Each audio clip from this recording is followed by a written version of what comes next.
Have you with us? Our nightcap game. It's finally here. 2 hours and 45 minutes after its original start time. We're ready to go here with baseball.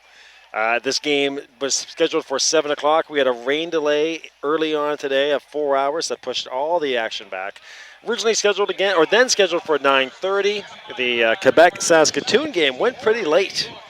They then had some ceremonies honoring the 1995 team. What a great event that was. Those national champions of the Chatham Ironmen. And now here we are, this highly anticipated game. This has been really looked upon with anticipation. A rematch of last year's qualifying game in St. John's.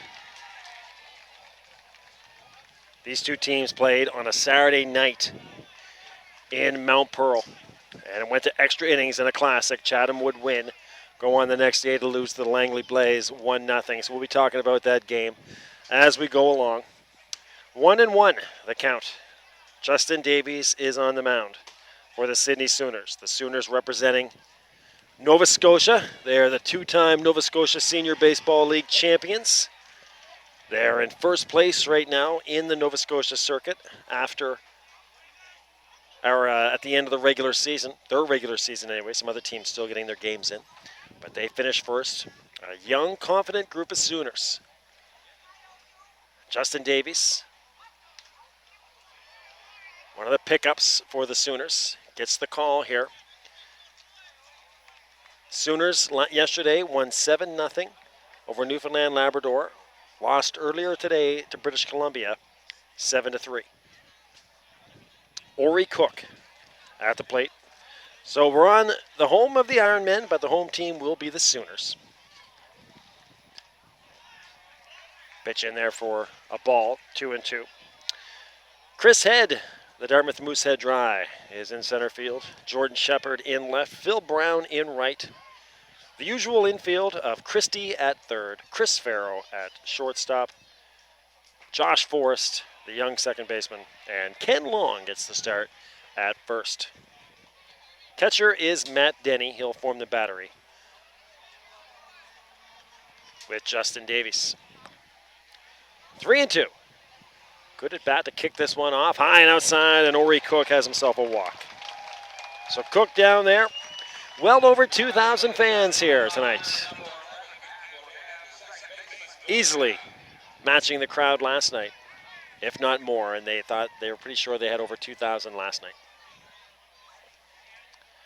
They've been here for a long time. A lot of them showed up thinking they would be getting here relatively early for the 9:30 start. And of course, again, that game went late, or the start time about 20 minutes late.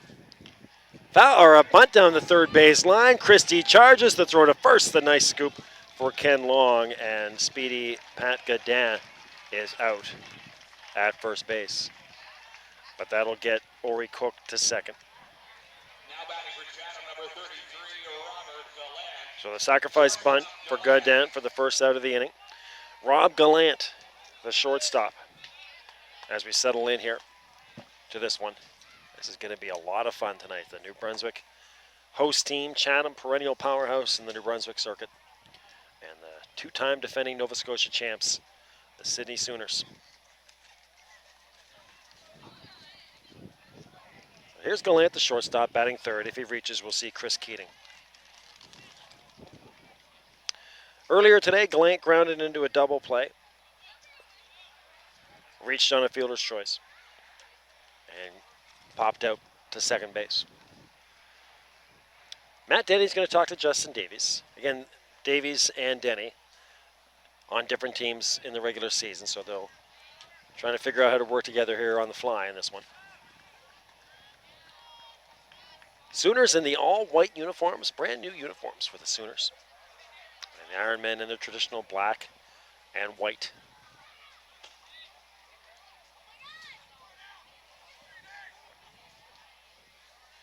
The 0-1 pitch. Coming up from Davies from the stretch. Swing and a miss for Rob Gallant.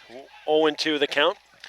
Again, we didn't have much turnaround time between the last game and this one. So we are trying to catch up here.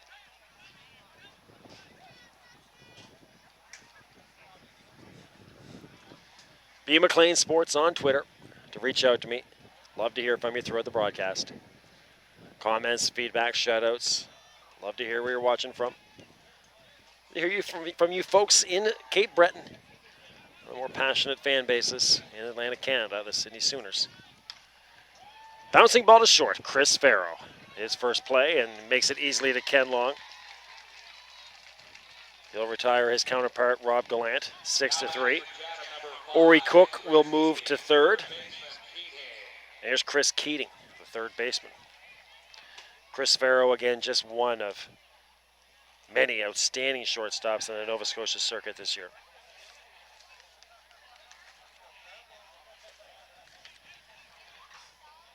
Chris Keating in the earlier game, 1 for 3. Had a single, an RBI, and a run scored. If it just seems like we just saw this Chatham Ironmen team, it's because we have just saw them earlier tonight. Their game started at 1 o'clock today. And it was a pitcher's battle. They were cruising along, JF Naveau and Josh Richards of Red Deer. They were just trucking along. We pitched or played 3.5 innings in a half hour. Chris Keating, hot shot. Corey Christie, the throw across, and he's safe. Called safe at first base. Sooners in disbelief. They thought they had him. The run will score. And that's got the fans fired up here at Ironman Field. So safe at first. Ori Cook scores. That'll be a hit. And an RBI for Chris Keating. So Keating the RBI. Kenny Long talking to Keating and saying, "We thought we had you." Keating saying, "No, I was safe." Bang, bang play. Goes to the Ironmen.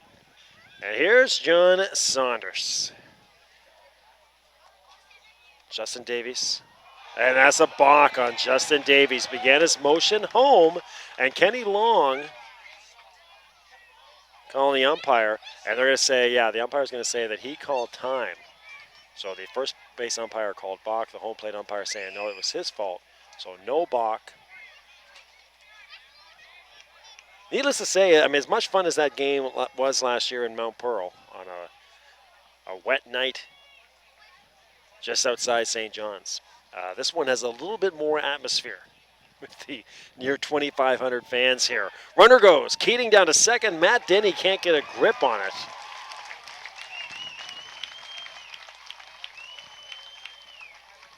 And that'll be Chris Keating down at second base.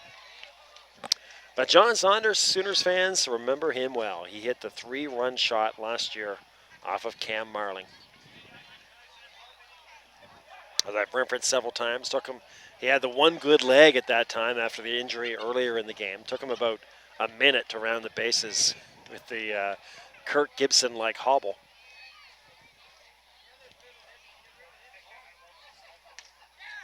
In there for a strike to Saunders, 1-1. And then the Ironmen were so fired up at home plate, eventually the umpire had to tell them to get a move on, get that next batter up to the plate. The 1-1 from Justin Davies. One run is in the form of Ori Cook, that pitch high and outside. Ironmen feeling very confident coming into this one as well. A tough loss last night, 8-3, but they rebounded nicely in that 3-0 victory over Saskatoon. Or over Red Deer, sorry.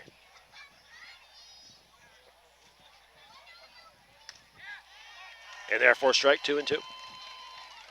Meanwhile, the Sooners again beating Newfoundland, losing today to that BC team 7-3.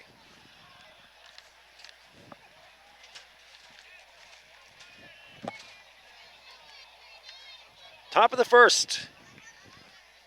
Runner at second. 2-2 the count. High and outside. Full count coming up now to John Saunders. So again, we had the rain delay for 4 hours, so that has thrown tomorrow's schedule into chaos. Not chaos, but just much busier. 5 games tomorrow. And we're back on the air tomorrow at 8 a.m.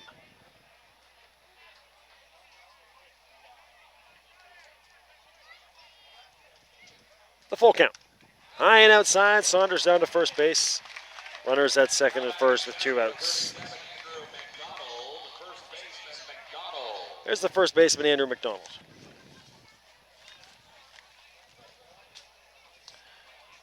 McDonald was 0 for 2 versus Red Deer. Walked and was stranded. Should McDonald reach, we'll see Sean Corcoran.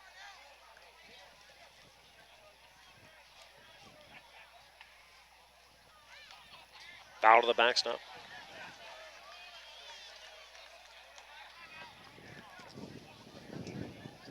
Managed to get a coffee up here in the broadcast booth. It was a hot commodity in between games. I put a fresh pot on in the canteen, and I bought a cup, but it wasn't ready, so they said come back in 10 minutes. And when I came back, that pot was already gone. But they did give me half a cup and offered 50 cents back, but I said don't worry about it. We have some coffee in the broadcast booth. The 0-1, high in there for a strike just across the middle of the plate. 0-2. Justin Davies trying to get out of the inning. And runners at second and first here.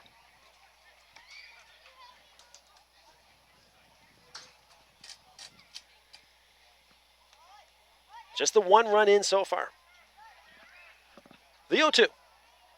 High and outside, he'll waste one. Chris Head, Jordan Shepard, Corey Christie coming up with Matt Denny should anyone reach.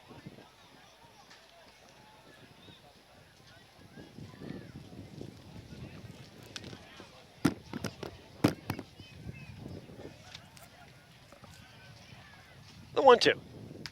Swung on, and Josh Forrest will make the catch on the cusp of the right field grass. So McDonald lines out to second base, and that'll do it for the Ironmen. And an energized top of the first inning. Crowd is into this one. Ironmen push a run across on 1 hit. They'll strand 2. No Sydney errors. And the bottom of the first with Head, Shepard, and Christie coming up.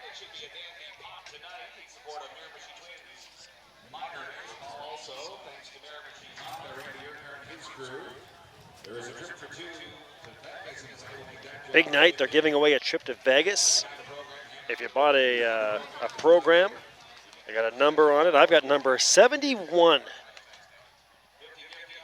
So Miramichi Honda giving away a trip to Las Vegas. So if they announce 71 is the winner, that might do it for the audio portion of your broadcast. I might just go down and collect my prize to Vegas and be on an airplane.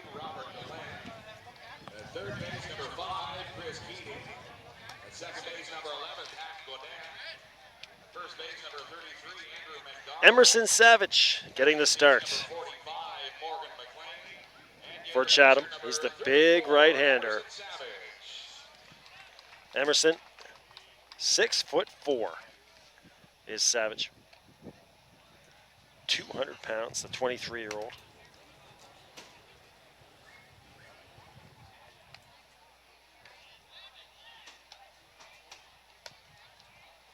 So it's Savage versus Davies in this one. Right now, 1-0 Miramichi or Chatham on the Ori Cook run scored. Again, B. McLean Sports on Twitter. Hope to hear from you throughout the broadcast. This great battle of Atlantic Canadian baseball teams. 2 baseball teams or franchises that really do it right, too. Both with passionate fan bases. Both have outstanding game day environments here at Ironmen and at Susan McEachran in Sydney. Always lots of apparel you can buy for both teams. Lars Honey Toast. Oh, Lars Honey. My friend, you are way off, my man. Love that. I love your enthusiasm on the Twitter, and I knew eventually that would happen. But no, that is not true, Lars. I live in Halifax, and I do all the Nova Scotia games actually. So I appreciate that you say that. I thought it might be the other way. I thought some Ironmen fans might call me say that. But Lars Honey Toast on Twitter saying that a home call. Lars Honey, my friend, I am not from Chatham. I love being in Chatham. But I live in Nova Scotia, and I cover the Nova Scotia League. And believe me, I am an equal fan of both teams. I appreciate that, Lars, on Twitter. That's good times right there. Lars saying a bit of a home team call for the Ironmen against the Sydney Sooners. Thanks very much, Lars. But if anything, I'd probably some Nova Scotia senior guys probably think I'm biased towards the Sooners the way I'm always talking them up. But they are a great franchise. But thanks, Lars, honey. That's a good laugh there. Todd Tozer on Twitter. Thank you, Todd. Cheering on the Ironmen from Miramichi and Fort McMurray. Great to have you with us.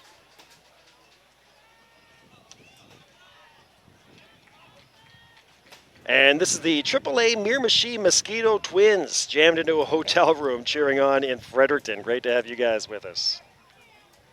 Look at that. Great picture. You guys there in Fredericton? Shout out to the Miramichi Mosquito Twins. Thanks to this is Noel Sharp on Twitter for that. A home team call for the Ironmen. In there for a strike, 2-2. Here's Chris Head, the outstanding center fielder from the Dartmouth Moosehead Drive. He's one of the best center fielders in the country right here.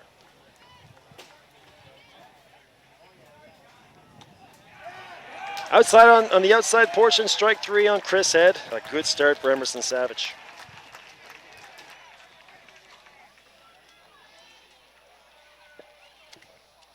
Here's Jordan Shepard, the left fielder. And the Sooners kicked off our coverage yesterday morning with that win over Newfoundland Labrador.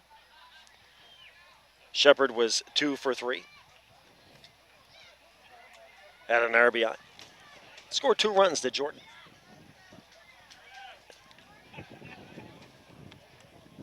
Pitch down low. But again, we'll talk about that, give reference once in a while to that game last year in Mount Pearl. It was a dark, dreary night in Mount Pearl. Sydney found out they qualified for the crossover and had to boot it over to Mount Pearl from St. John's to play. We got on the air late, much like tonight, if you will.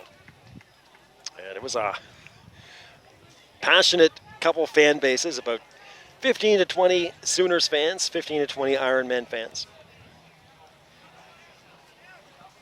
The 1-0, swing and a miss for Jordan Shepard. And it would be a 9-inning classic. Extra innings, of course, for you Nova Scotia fans. You're used to 9-inning baseball in Nova Scotia play, but it is 7 innings at Nationals and pretty much everywhere except Nova Scotia, ironically. Fouled over the backstop by Jordan.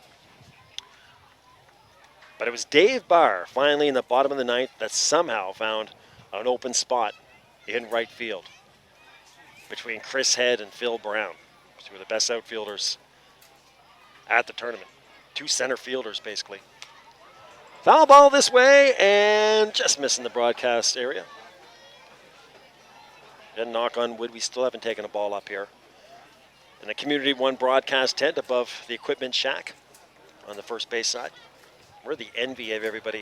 We have the best seat in the house here. So again, thanks to the organizing committee for getting us all set up.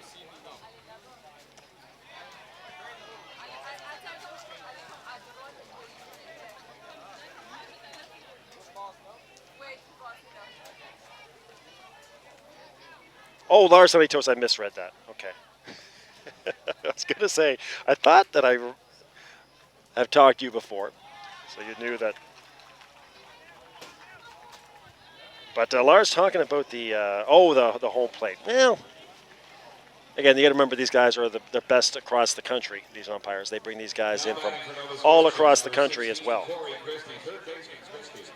The play at first base, right. Yeah, that was definitely a questionable call at first base. But again, they bring these guys in from across the country. These are the best of the best that they bring in here.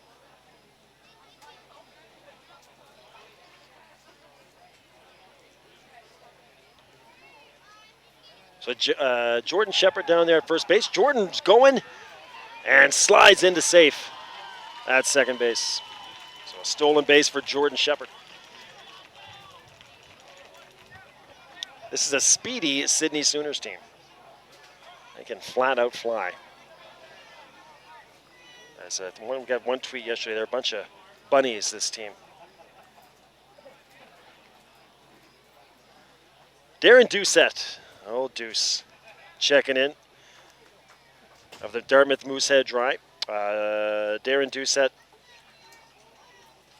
this time of the year, makes him wish he was still young enough to get it done. Thanks, Darren Doucette. Of course, the longtime slugger of the Dartmouth Moosehead Dry on that all 25-year Moosehead Dry team. The 1-0. In there for a strike, 1-1. Or in there for a ball, sorry, 2-0. Here's Corey Christie. He was the 2011 Nova Scotia Senior League MVP.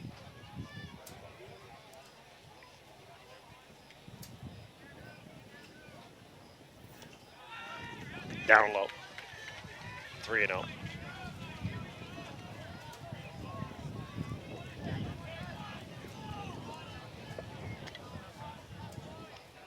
So a little jam here for Emerson Savage. Down low, and a 4-pitch walk for Corey Christie. So now the Sooners have something going on. So again, based on what we saw last year in Mount Pearl, settle in and get ready for what could be a wild one between these two teams. And again, two programs that just absolutely do it the right way in Sydney and here in Chatham. Here's Matt Denny, the catcher. Matt batting from the right side. A perennial leader in the statistics category in the Nova Scotia Senior League.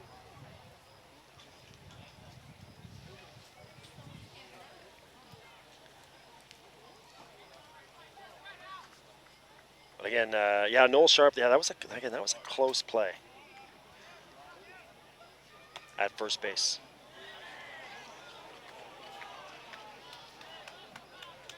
Of course, the run came home on it. But if anything is like the way these two teams played last year, that'll just be one of many, many things that we'll look back on when this is over. In there for a strike. 1-1 to Matt Denny.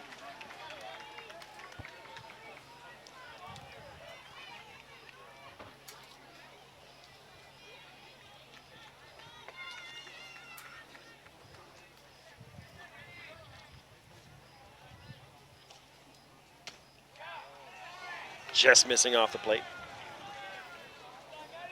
2-1 to the disappointment of Chatham fans.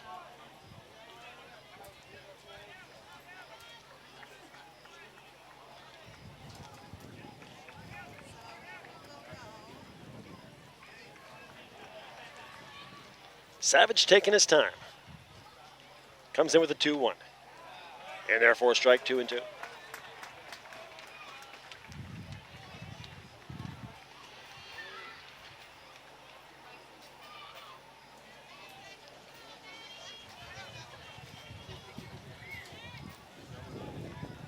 So one run in for the Ironmen in the form of Ori Cook.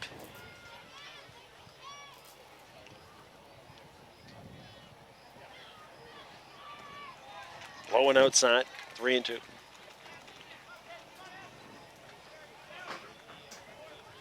Should Denny reach, we'll see Phil Brown.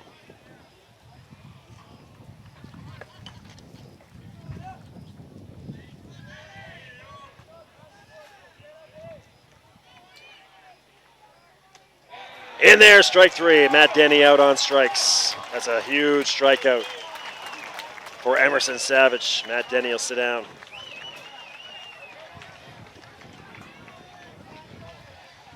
Phil Brown, the right fielder.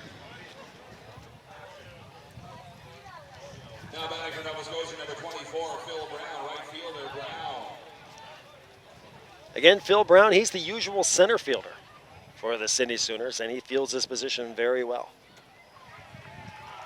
But at Nationals, when they bring Chris Head on board, willingly heads over to right field. Say that's the Sooner way. Christie and Shepard at first and second respectively. That pitch low and inside. Beautiful night in Chatham. Again, you would never know we had the rain delay for 4 hours. The rain came down.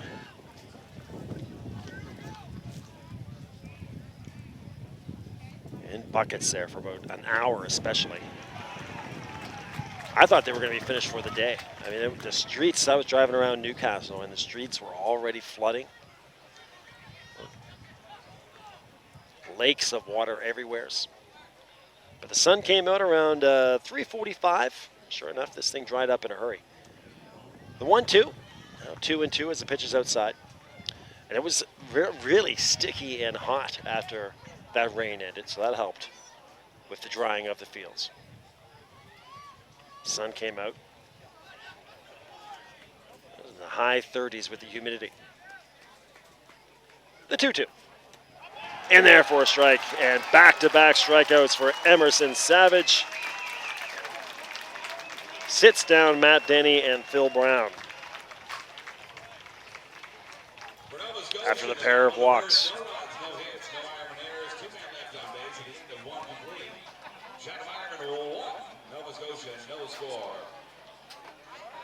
So now I'm really going to have to trust my scorecard, because from what I can tell already, they've got a hit. That Chatham hit they've given to the home side, but in this game, of course, Sydney is the home side. The Chatham Ironmen are the visiting team. But anyways, they strike out Denny and Brown. 2 walks. No hits, none left on. In a 1-1 game here. But yeah, you always got to trust your scorecard. The rules of going to a baseball game, you got to trust your scorecard. Got to get your 50-50 ticket. 50-50 ticket. I already broke that rule. Didn't get my 50-50 ticket in between the games. And you never rip up your 50-50 ticket after the first name is called, or first number is called.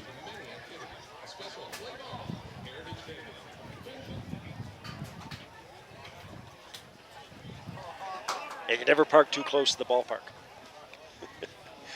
Or you might be taking a foul ball off the hood. And we're at Ironmen Park. If you've never been to Ironmen Park, it is, like I said earlier, a bandbox. It's the ball just bouncing around all over the place. They got the old school wood paneling down the first and third base line.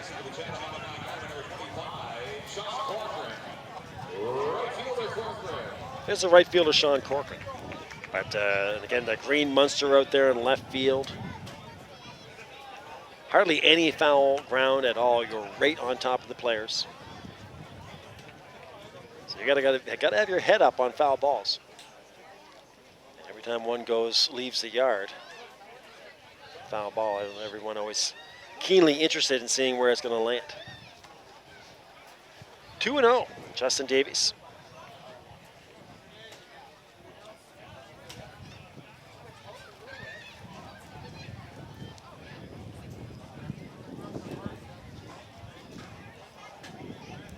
High and outside, 3-0.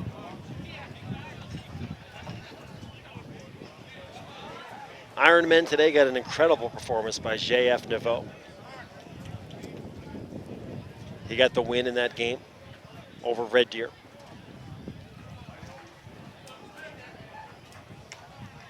In there for a strike, 3-1. The Sydney Red Deer game took 5.5 hours to play, but the actual game time was only 1 hour and 15 for 7 innings of baseball. Fouled straight back. They're back on the air tomorrow morning at 8 a.m.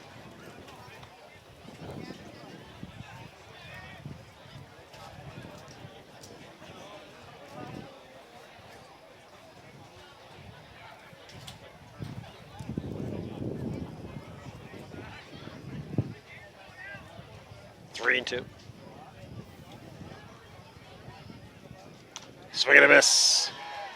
Corcoran out on strikes.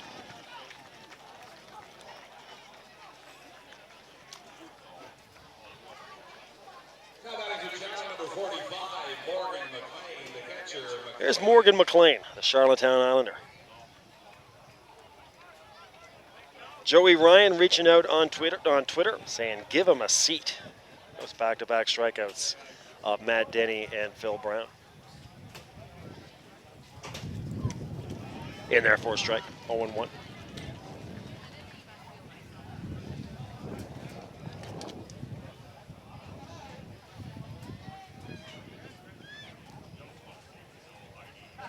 Swing and a miss. The 0-2 coming up on Morgan McLean.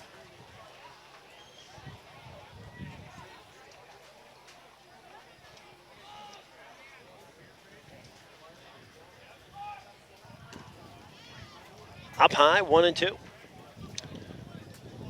Jordan McCallum on Twitter saying he knows that feeling. Davies has struck him out before. It's gonna be a good pitching matchup again. That run by Ori Cook. Every run is going to be huge in this baseball game. Morgan McLean out on strikes. That's the second strikeout for Davies. Here's Darren Hardy. Robert Legault signing off for the night. Thank you very much, Robert. You're welcome. Great to have you with us. We'll talk to you tomorrow for those 2 Quebec games. Big day tomorrow for Team Quebec. Going to have some teams tomorrow playing 3 games in one day. For example, Ontario, I'm pretty certain they're going to be playing 3 games. Pitch missing inside, 2-1.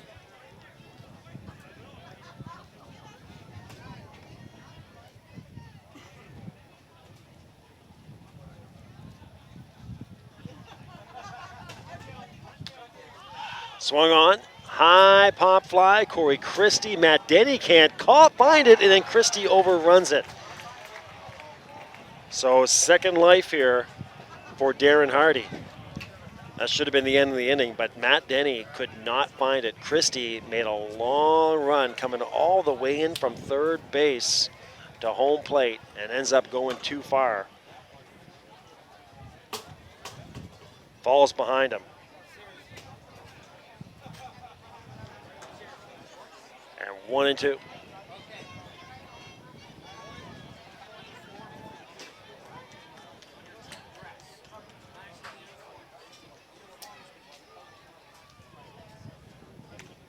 Called strike 3. Justin Davies strikes out the side. No hits, no errors, none left on base. 3 strikeouts for Davies. And we'll go to the bottom of the second with the Sooners coming back up. Justin Brewer, Kenny Long, and Josh Forrest. All right.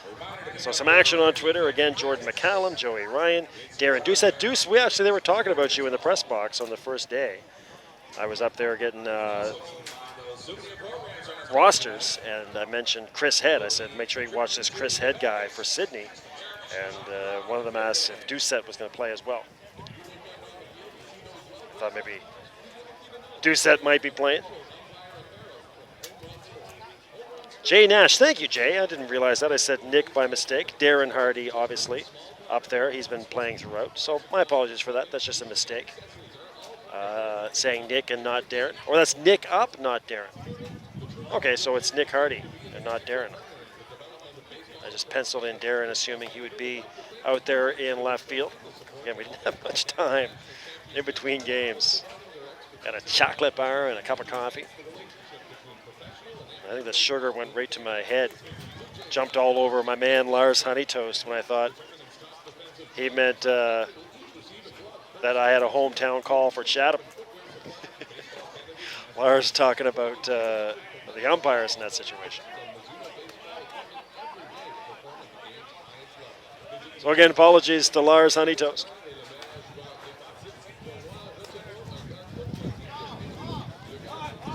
Talking about that tight play at first base.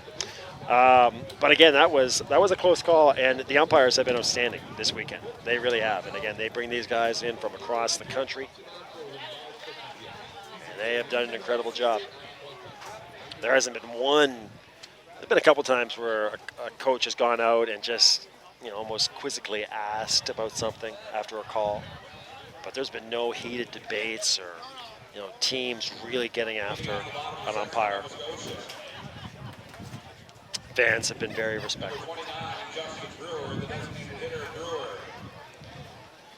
Justin Brewer, Kenny Long, Josh Forrest, all due up, and Chris Farrell.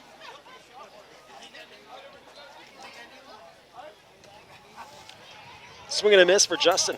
Justin the DH, he can also pitch for you. I believe he pitched earlier today against British Columbia.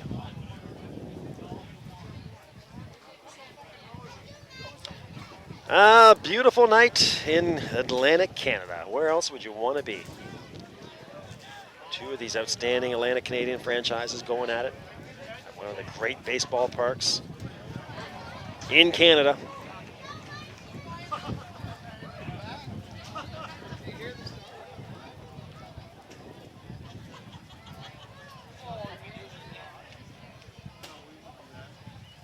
The 0-2. Brewer stays alive. As I say that, I had that shout out from Fort Mac. Todd Tozer. So Todd, you're watching in Fort Mac. Great to have you with us. From Miramichi living there.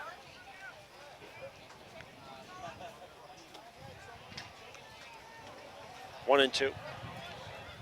I'm sure you miss the green and the trees and the streams. Hope things are going well there in Fort McMurray. The 1-2. Swung on and hit well in the left field, and there's a hit for the Sooners. They have their first hit of the game. Justin Brewer at first base.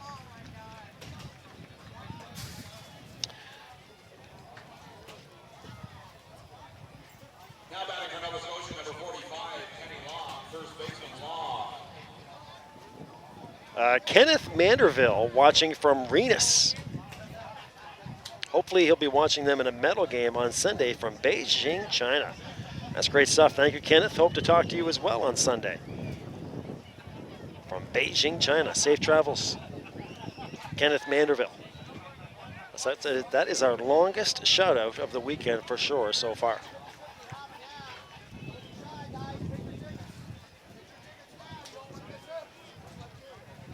One to know the count here on Ken Long. As I always say about Kenny, he's one of those versatile dudes. He can do a lot of things for you.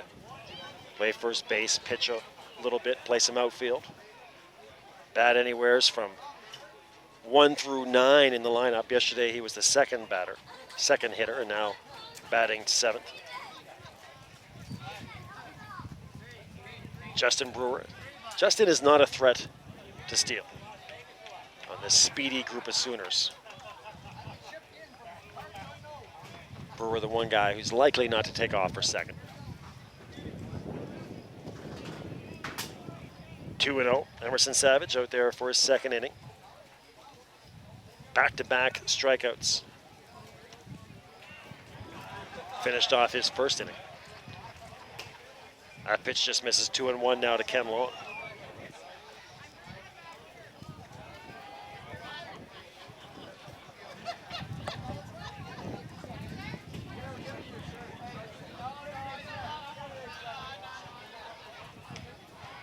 In there for a strike, 2-2 to Kenny. Hello out there to the Long family. I know you guys are watching. You might actually be here in Chatham. I wouldn't be surprised if you guys made the trip. But if you're not, hello to you. The 2-2. Called strike 3. Savage will sit down Ken Long. That's his third strikeout, and all have been looking.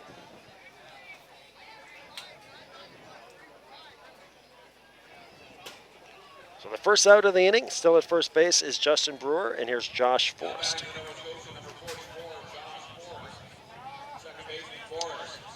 Noah Anderson, one of our friends in Ontario, reaching out. saying that if Ontario has 3 games tomorrow, maybe we'll get a chance of seeing Rob Nixon. And that beard of Nixon. If you're with us for the Ontario-Quebec game, Nixon was the hard luck loser in that pitcher's duel with Lafreniere of Quebec. Struck out 9 batters, only allowed a few hits, but he took the loss in a 1-0 game. Lafreniere pitched 7 innings and struck out 11. The only run came home on an error.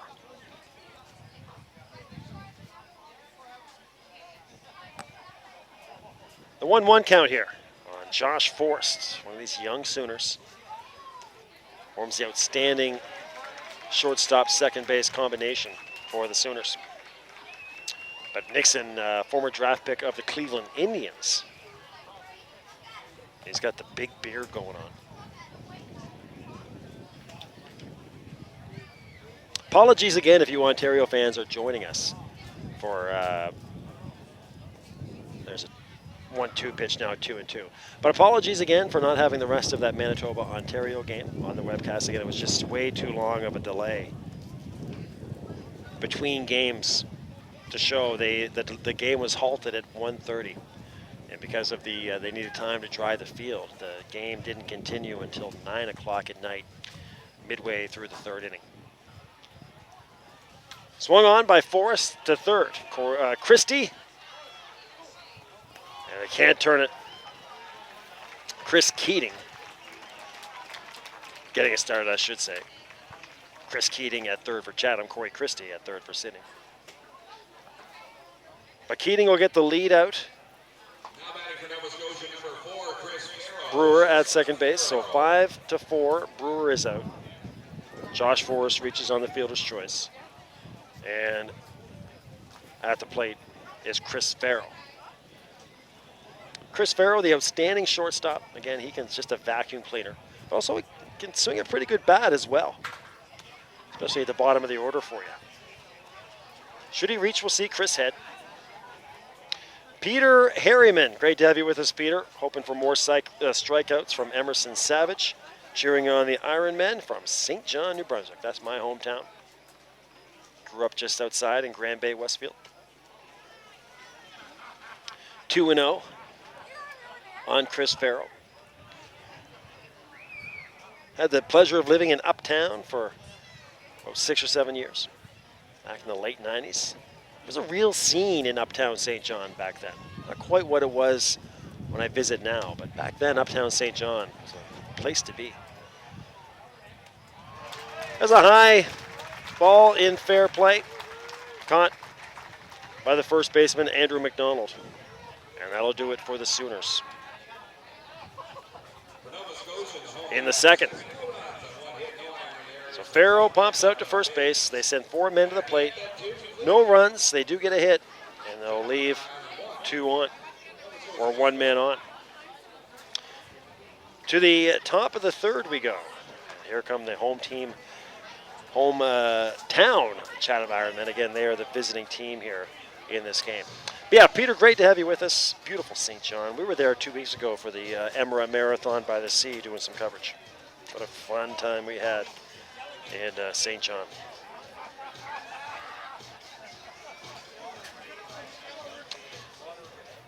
This is the LHHS Lions on Twitter. Watching from Jacket River.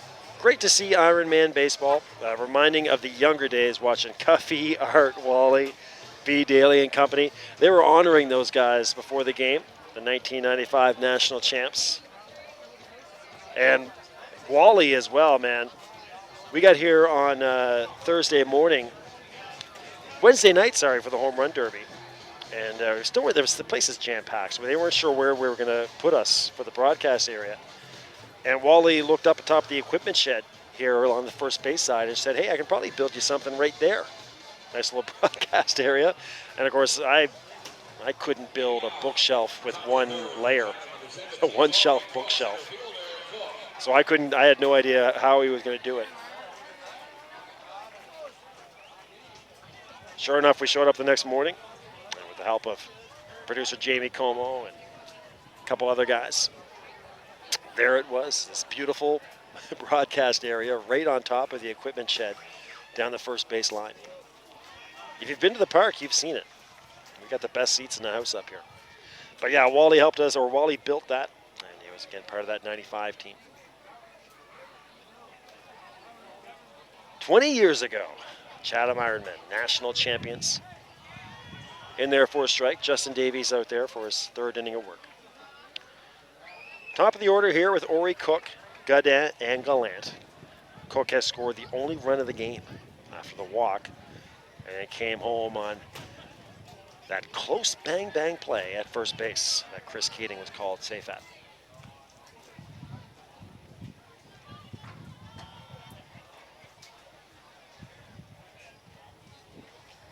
0-2. I got to reach out to Roger Surratt here in between innings. Roger, if you're watching, go to Waldo Henderson tomorrow. Roger's been doing Waldo. I told him we might switch tomorrow, Parks, but I'm going to stay here at Ironman. And Waldo, or Roger, you can stay at Waldo.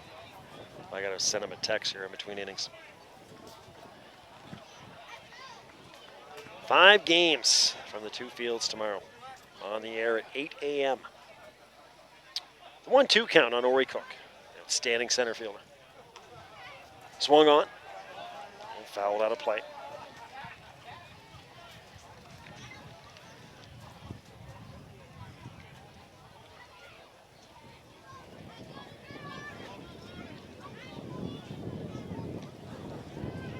Matt Purdy checking in. Thank you, Matt. Yeah.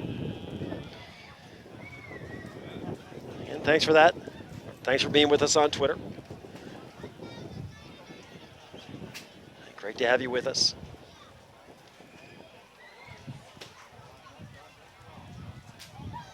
Out of play down the third base side. Coach Purdy on Twitter.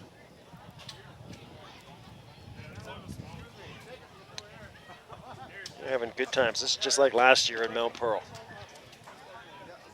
Land of Canadian baseball fun. Great to have you with us too if you're watching. If you're just watching, and some of you are back at the hotels, all you guys who have finished for the day, getting ready for what we call Super Saturday, Crazy Saturday. You guys are all back there watching. Great to have you with us. Good luck to you guys on that stretch run tomorrow. That's going to be fouled down the third base side, just out of play and unable to get to it. It was Jordan Shepard.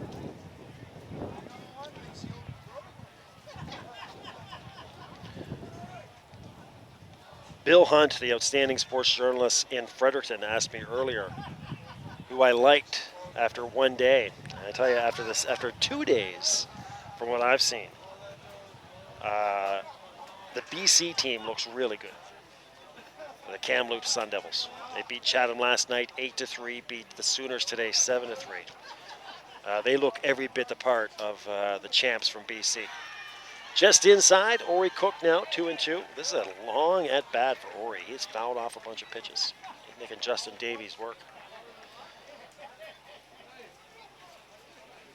But again, you Ironman fans, you remember last night, Shane Kramer, the starting pitcher, with those 3 pickoff moves, 2 for outs, and the third, he should have had 3 outs, but the first baseman dropped the ball. Didn't come back to haunt them. But people this morning were still talking about that around the yard. Cook to third. Corey Christie feels it cleanly, has to hurry the throw. Kenny Long keeps the foot on the bag, and that'll do it for Ori Cook. Cook puts so much pressure on you with his speed. Christie makes the play. Now batting for Chatham, number 11, Pat Godin, second baseman Godin. Here's Pat Godin at the sacrifice bunt. Back in the first inning.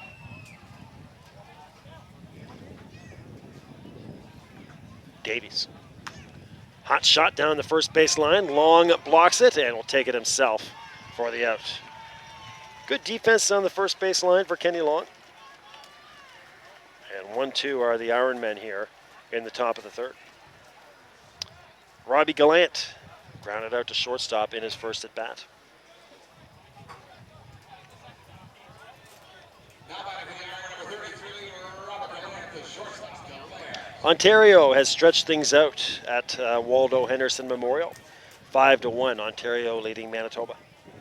It's a nice bounce back game for Ontario. They had that tough loss again to Quebec, 1-0.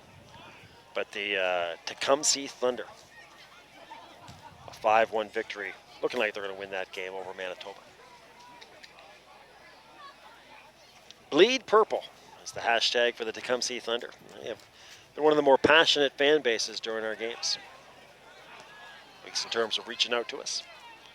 2-0.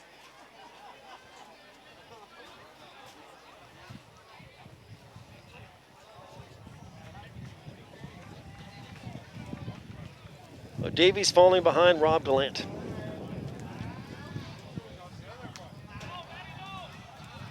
Foul to the backstop.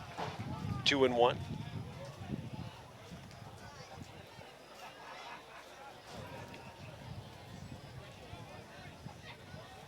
The Royal, I hope I'm saying this right, the Royal Koosh Band reaching out on Twitter. Thanks, guys, for Twitter, or reaching out on Twitter there, the Royal Koosh Band.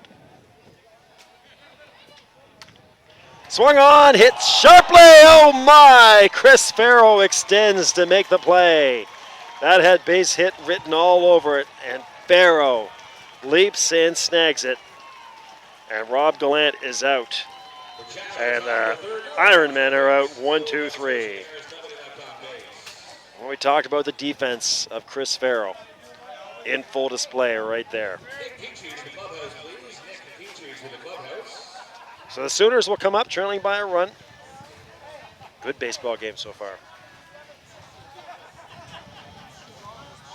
Brian Morris checking in.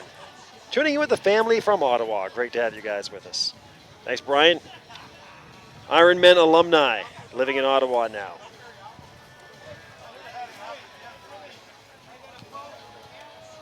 Brian Morris. And Lucas Frazier, the #1 Sooners fan, saying, "Let's do it, boys," cheering on the Sooners. Thank you, Lucas. All right, so we're settling in here. Going to the bottom of the third for the Sooners and Ironmen, Part 2. Following up on that game last year. And extra innings, Chris Farrow, we just saw Chris Farrow make that play. There were so many plays in that game that you look back on. One of the plays I remember, Chris Farrow, it was the bottom of the 8th, and it was the extra innings. Chatham were just kept being on the verge of winning, and the Sooners just kept hanging in there, just barely hanging in there. And in the bottom of the 7th, actually, they had a runner at third base, and a ball hit up the middle with a speedy runner. I can't remember who it was. But if Chris Farrow makes any mistake on the play, if the throw is not this lacks velocity or bobbles it for a second, the winning run is going to score. And Chris Farrow ranged to the second base side and made the play on the run to send it into extra innings. And it was just one of those plays you look back on and say, man, that was a great play.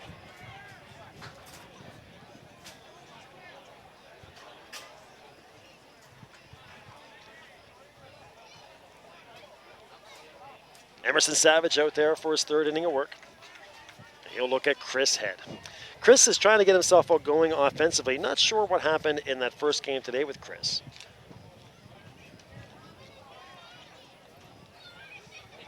Swung on by Head, and that may do it. This might go to the wall. It will. Splits the outfielders, and here comes Chris Head. He'll stay at second base. Had thoughts there for a moment of going to third, but he'll stand up with a double. And again, one of the best center fielders in the country. Makes his presence officially known at Nationals with the double. And that's Chris's first hit here at Ironmen Park. Again, not sure what he did earlier at Waldo. So Head at first base. Here's Jordan Shepard. Tying run is at second.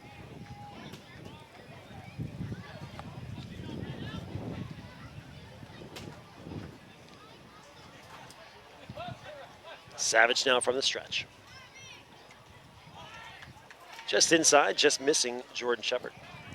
Shepard walked and stole a base back in the first inning.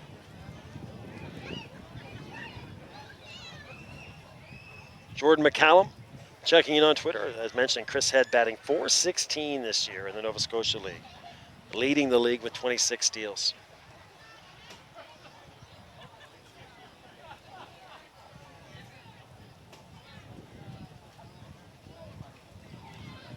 Things I remember about, or one of the neat things about Chris Head, he's a kindergarten teacher.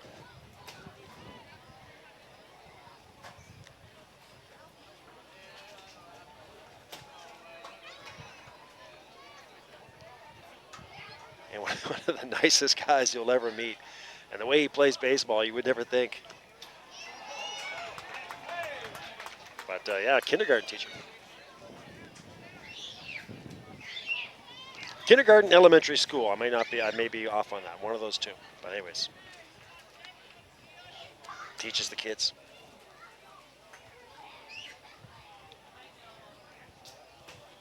The 1-2.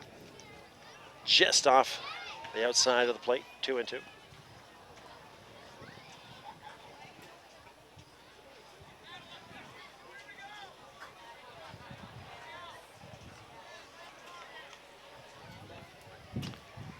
Two and two. Swung on, and that'll get out of play. And heads up over here. Goes off a building on the far side. Got a lot of objects to hit. Fans, concession stands. They got 4 nice Honda cars lined up just beyond the behind the bleachers here. Beautiful new Hondas given for folks to look at from our chief sponsor, Miramichi Honda. And of course us, we still haven't had a foul ball come up here yet. The full count, I know that folks are just waiting for me or Marc-Andre to take a foul ball as payback for these incredible seats we have. The full count pitch. Sooners in business now. Runners at second and first.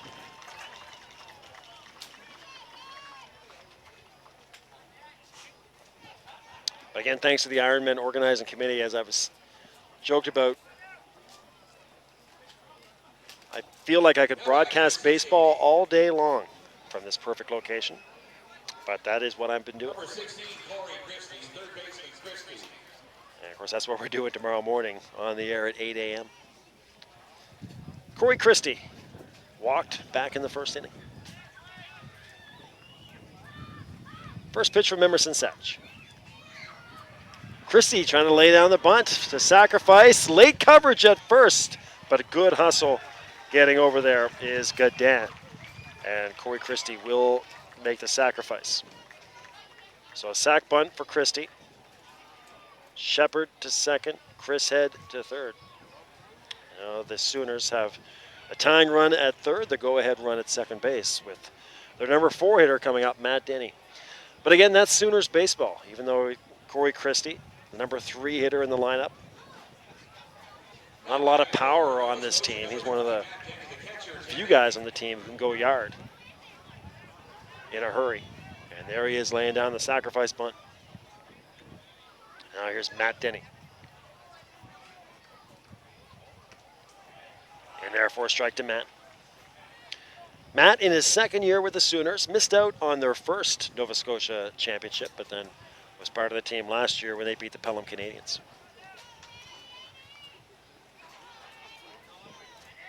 The 0-1. Just off the plate, 1-1.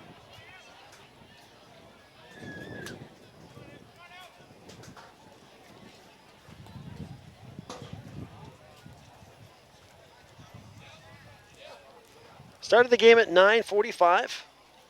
Playing for about an hour and 5 minutes here.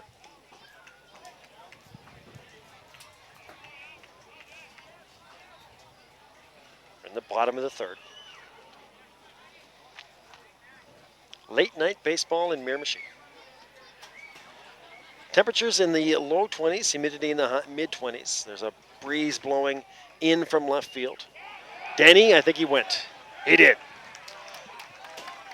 2-2.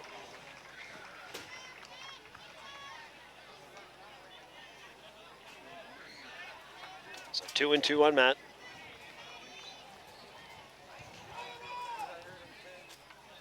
First base is open. Phil Brown is scheduled to follow.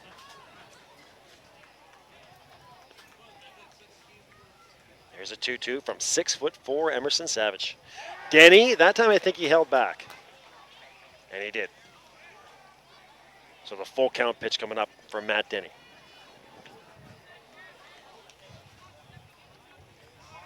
Couple big dudes right here, Emerson Savage and Matt Denny.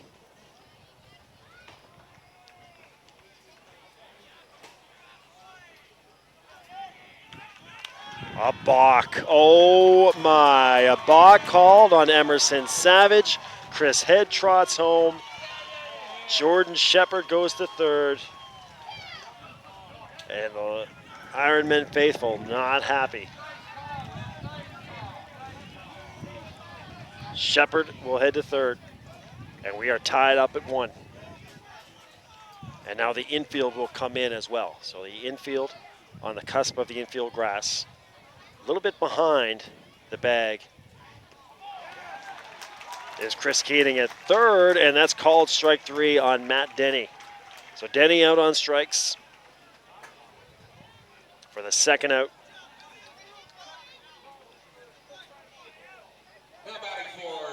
That is the 4th strikeout for Matt.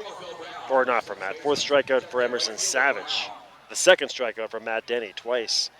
He's had to head back to the dugout with the bat still on the shoulder. In there for a strike, 0-1 to Phil Brown. Phil struck out looking back in the first inning as well.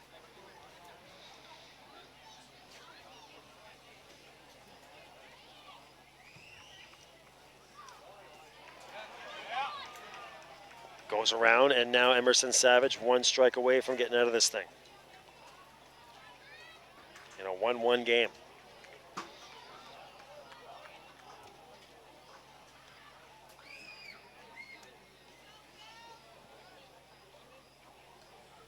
Swung on and hit well to center field, but Ori Cook drifts over, and the outstanding center fielder makes the catch with no problem to deny another outstanding center fielder. But the Sooners send 5 men to the plate. They get a hit. They leave 1 on and get a run via the balk call on Emerson Savage. So you start marking down the plays as we move along here in this one.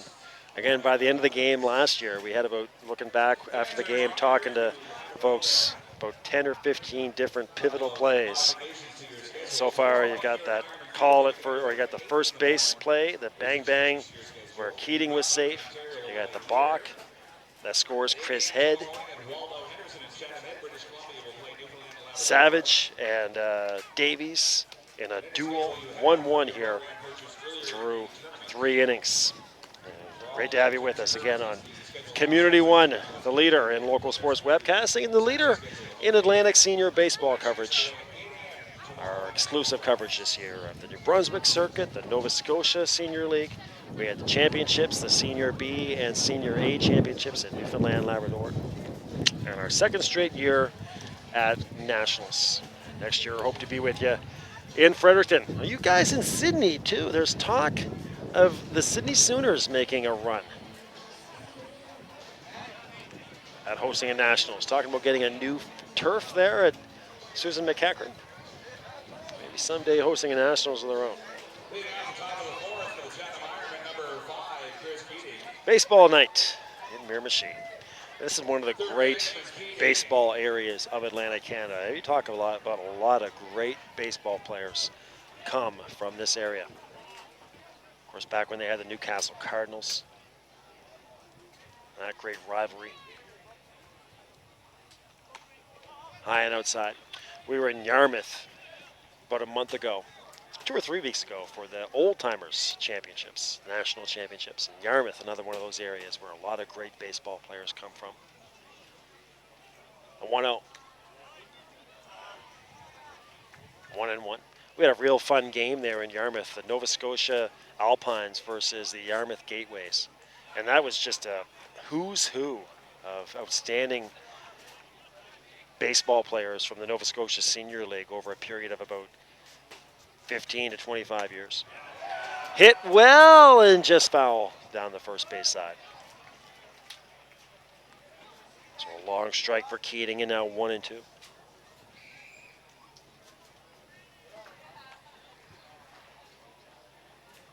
Terry Gallivan. Thank you very much, Terry, on Twitter.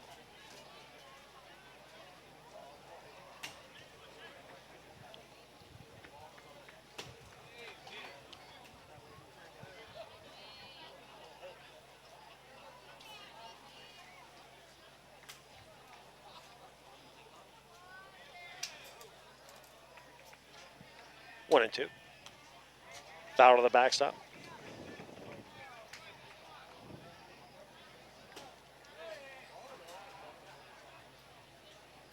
So thank you, Terry. Again, reach out to us, B. McLean Sports on Twitter.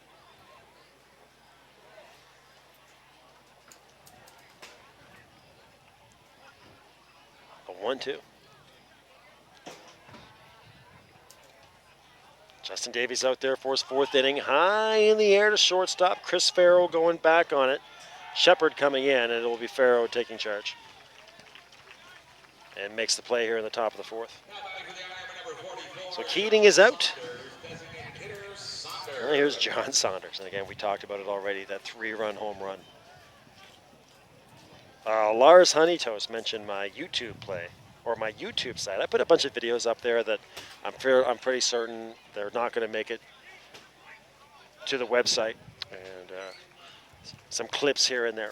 So you can check it out, Bill McLean on YouTube. And I got the clip of that 3-run home run by John Saunders. In there for a strike last year against Cameron Marling. Marling again was cruising. Asked Cam about it a month and a half ago in Sydney, and he said that Matt Denny wanted to change up away, and Marling put the change up down the middle of the plate. And John Saunders just crushed it to left center for the 3-run bomb. 0-1. Nine outside. 1-1.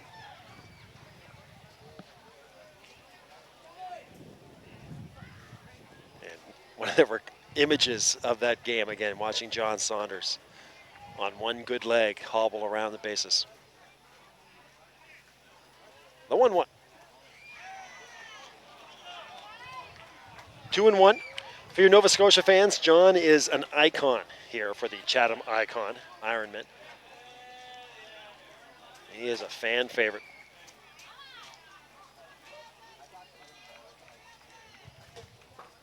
Those bigger than life guys. A 2-1. Fouled away, 2-2.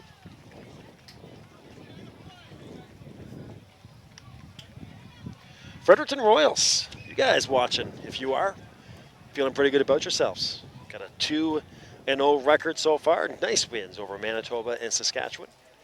Big day for you guys tomorrow. Ontario and Quebec for the Fredericton Royals.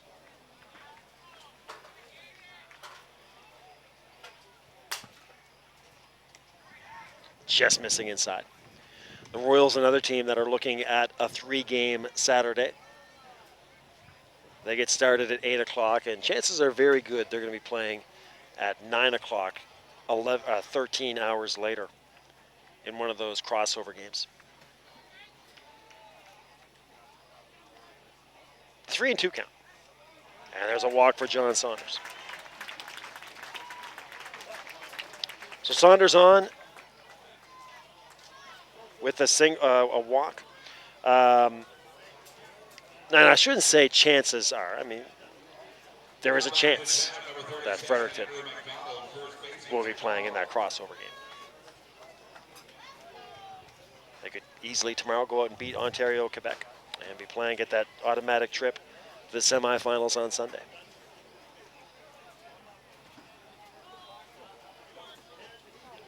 Ontario 1-1.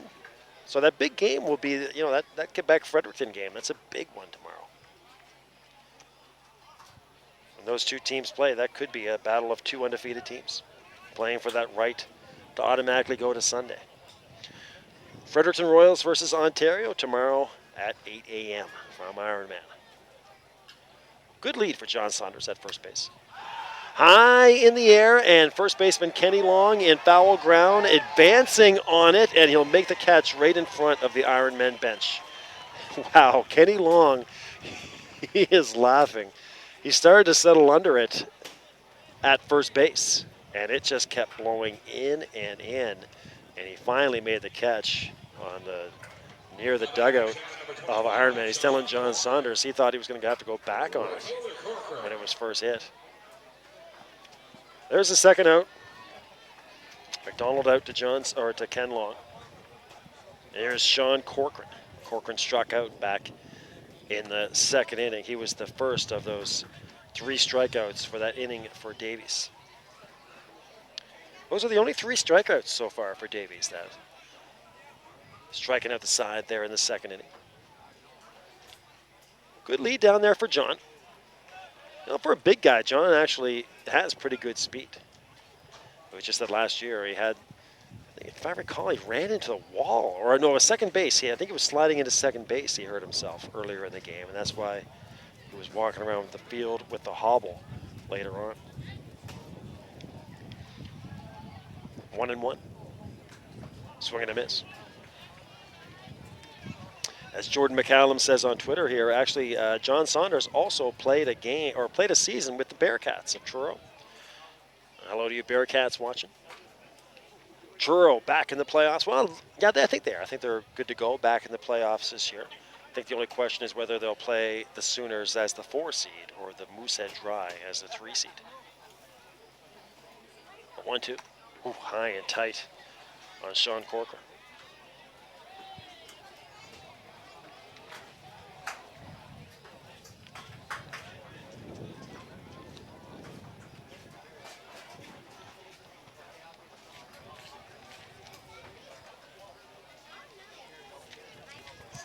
The 2-2. Swing and a miss for Sean. He's out on strikes. Davies has his 4th strikeout of the game. The Ironmen send 4 men to the plate in the 4th inning. No hits, none left on base. Chatham, the top of the 4th. No runs, no hits. No Nova Scotia errors. 1 man left on base. That's just a 50-50 heads up. Oh, they're getting ready for the 50-50. Forgot to get my tickets. But they're at $2,000 right now for the 50-50. Man, just didn't have enough time between games. Got a chocolate bar, got screwed out of a coffee. Managed to get a bottle of water. But John Saunders actually played a season with the Bearcats. They're back to the playoffs. Bell Aliant, great stuff here on Twitter. This is some very interesting information. It was told last week that the new turf is going into Sydney next month. So if the Sooners make the finals, they will have to play in New Waterford. So that's some interesting information regarding that situation as Susan McEachran. Hello to you guys, the Susan McEachran folks. I know you guys said you would be watching. You guys take such good care of us when we're there for games on Bell Aliant Community 1. Always a lot of fun heading down to Sydney and doing those mid-July doubleheaders. That's Susan McEachran. To the bottom of the 4th we go. Justin Brewer, Ken Long, and Josh Forrest coming up. And Chris Farrow, should anyone reach.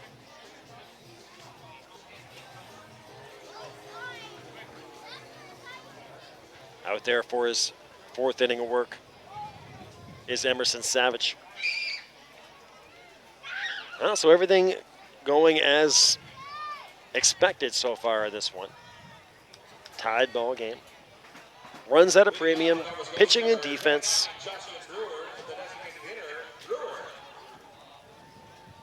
We didn't expect to be playing well. We thought we might be playing at 11 o'clock, the way these two teams go at each other, even if it was a 7 o'clock start. But did not fully expect to be playing at 11 o'clock, but here we are, again after that 4-hour rain delay in the afternoon. 0-1, the first pitch to Justin Brewer. Just off the plate, 1-1. Brown's crew here did an incredible job of getting this field ready to go. I mean, it was absolutely coming down. I thought it was done. There's no way I thought we were playing baseball again today. At least not till late tonight. But they're ready to go by 5:30. 1-2.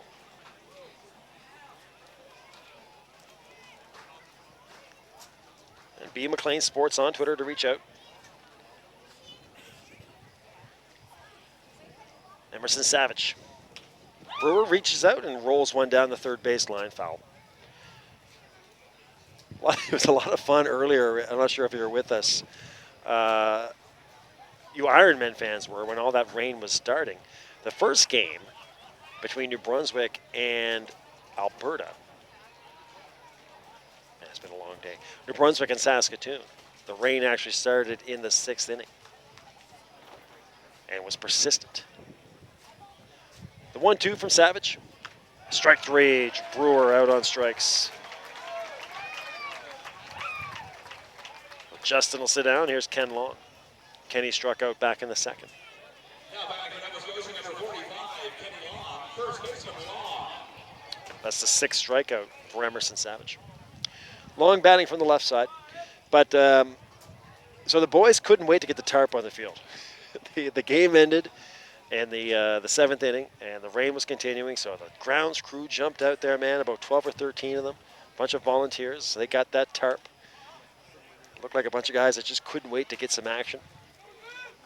Rolled that tarp out there, and then as soon as they had the tarp off the roll, the rain stopped and the sun came out.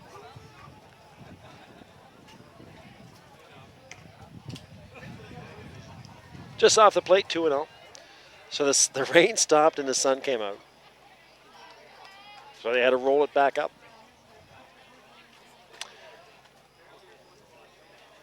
Get ready for the next game. The 2-0. In there for a strike, 2-1. So then during the second game, the Chatham game, you guys remember me saying, and as I was joking about later, I'm almost always wrong about everything, including the weather and baseball. 2-1. Just outside 3-1. But I predicted that they got to just keep driving.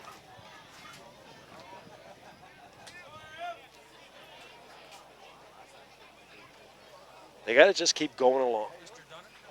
Because the rain, the way I've seen it happen before, I said, speaking from my years of experience, pitch in there for a strike, 3-2 on Kenny Long, that the rain would just keep coming and it was going to stop and come and stop and you just got to play through it. Wouldn't be anything too serious. And then shortly thereafter, just off the plate, 4-2. Kenny down to first base. So Long to first with the walk. He's on base for the first time in the game. There's Josh Forrest. Now batting for Nova Scotia, number 44, Josh Forrest. But just as soon as after I said that, it did start to come down. Did not stop. Got harder and harder. A monsoon there at one point. And the boys got right back out there, got that tarp on the field. And we were able to play baseball 4 hours later, after it finally stopped raining around 3:45.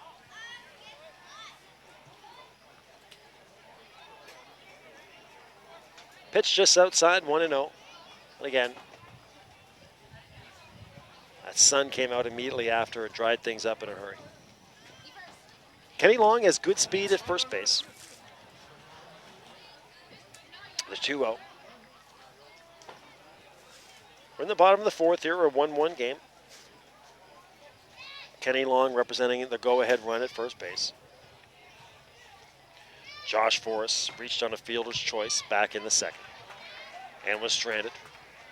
Swing and a miss on that 2-0 count. 2-1 on Josh.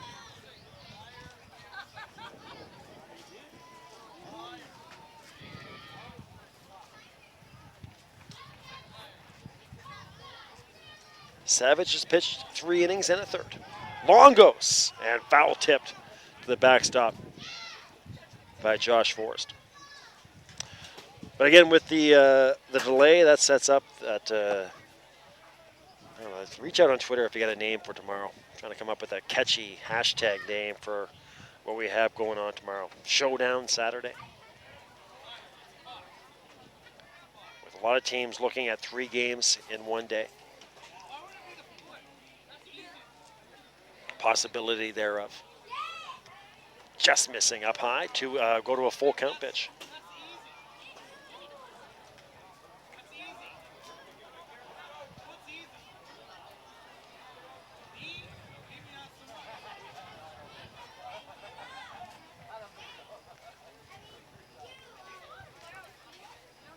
Long goes on the 3-2 and another walk. Josh Forrest down to first base. So Forrest at first, back-to-back walks. Long at second. And again, the Sooners are in business here in the bottom of the 4th. Man, the kids are having a good time, man. Bunch of kids running around here, up late, past their bedtimes. About 2,500 people here.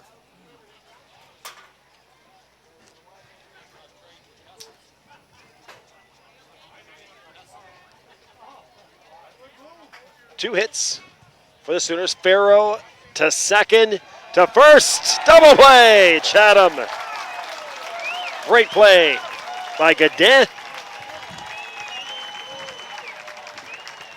Makes the catch, touches second, throws to first. And Chris Farrow hits into the 4-3 double play. The Ironmen get out of it. No hits.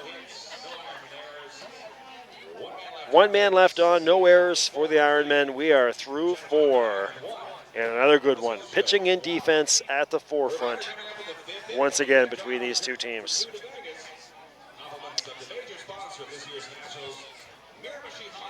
And Royal Kush Band on Twitter really wants this shout out. Dude's shouting at me. No, I know you didn't mean to. But Brad Higgins Rowe on Twitter. Or not on Twitter, but watching at home. So hello out there to Brad Rowe watching in the south end of Sydney. Great to have you with us, Brad. Brad Higgins Rowe watching there in the south end of Sydney.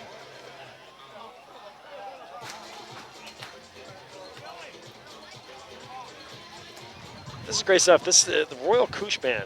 Assuming I'm saying that right. It's a 4-piece reggae hip-hop band. They're on Cape Breton Island. You can follow them on Twitter, Royal Kush Band, Kush, all one word. And also go to their website, royalkushband.com. Great local band there in Cape Breton. So shout out to Brad Higgins Rowe watching there in the south end of Sydney. Well, we got a good ball game, don't we? Going to the top of the 5th here. A 1-1 game. A much more energized fan base here for the Chatham Ironmen tonight. Last night, the Kamloops Sun Devils jumped all over the Ironmen. And at one point led 8-0. The Ironmen would kind of chip away at it in the last couple innings to get 3 runs.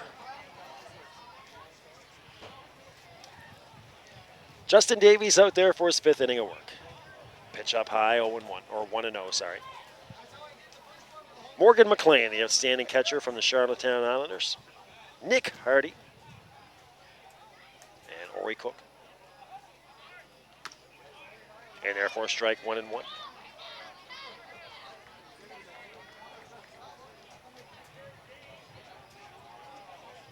of the weird things that happened last night, one of those Twilight Zone moments.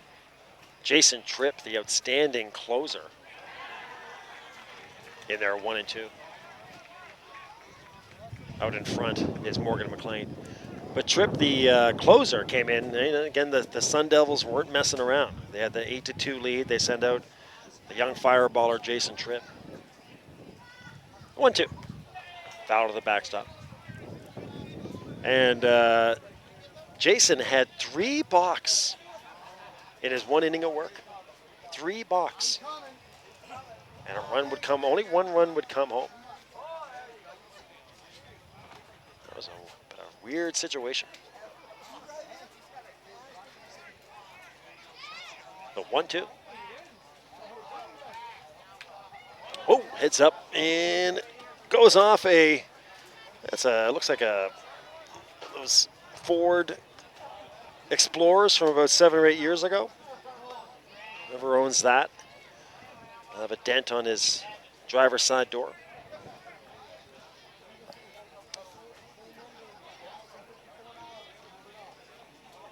The 1-2.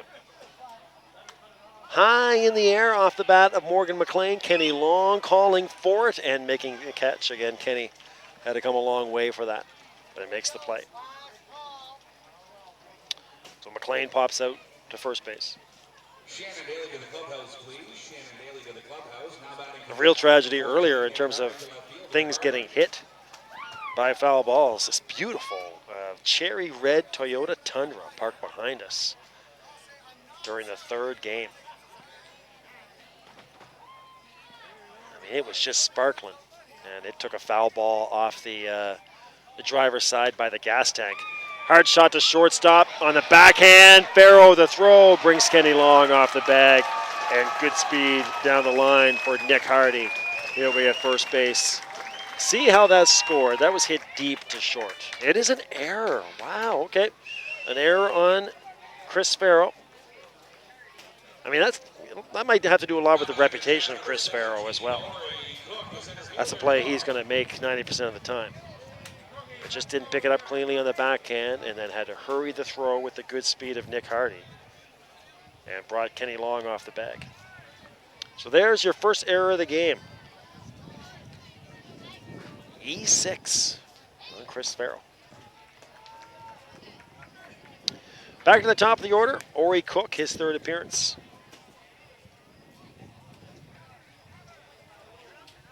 Hardy not going, in there for a strike. Good lead for Nick at first base.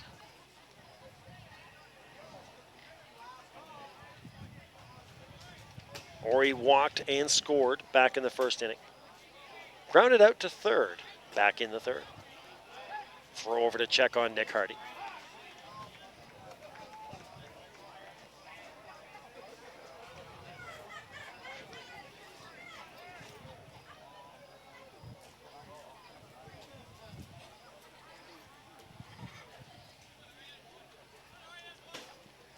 The 0-1. Hardy not going, high and tight. That'll back up Ori Cook. He'll take a little walk to shake that off. A great night of baseball. Again, we got the Atlantic-Canada battle here. If you still want baseball afterwards, you can catch the Jays and Angels. They got the late game tonight over there in Anaheim. Wild card battle between those two teams. Hardy, good lead at first, not going. And a little excuse me, didn't mean to foul ball off the bat of Ori Cook. Pat Godin will follow. And if they stay to the double play, and should anyone reach, we'll also see Rob Gallant. The 1-2.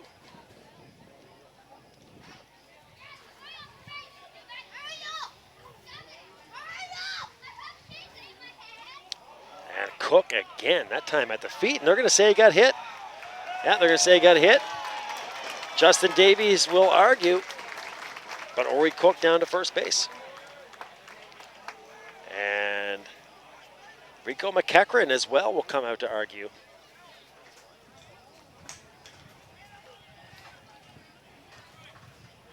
But down to first base goes Ori Cook, and the Ironmen business now.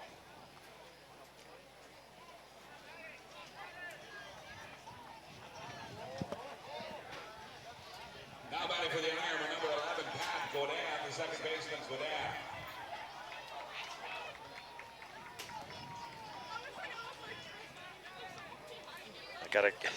I've got to text Roger. I keep forgetting to tell Roger Surrett, my partner broadcaster, that he will be at Waldo Memorial. There we go. Took me 3 seconds to tell Roger that he's going to be at Waldo.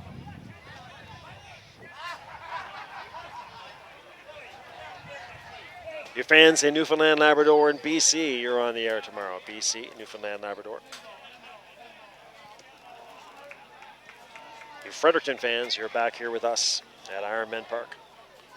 8 a.m. start. Set your alarm clocks. New Brunswick versus Ontario. Good one. At 8 a.m. You BC fans, you got to get up at 4 a.m. In there for a strike. The 1-1.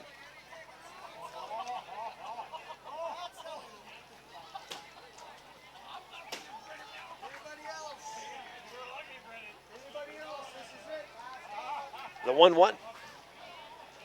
Swing and a miss for Pat Godin. Sacrifice bunt for Pat. And grounded out to first base. The Moncton Fisher Cat. Those guys lost to Fredericton last year in the New Brunswick Senior Baseball League Finals. They got a beautiful park, Kiwanis Park. So again, they talk about baseball fields. Of course, in Nova Scotia, we always talk about Memorial. All right, we're here at Ironmen Park, but talking to some fans, they told me that Kiwanis Park, where I still haven't been, they like Kiwanis Park. How beautiful that is. I'm not sure it has the same history as Ironmen. Apparently a great place to play baseball. The 1-2. Just missing inside. 2-2.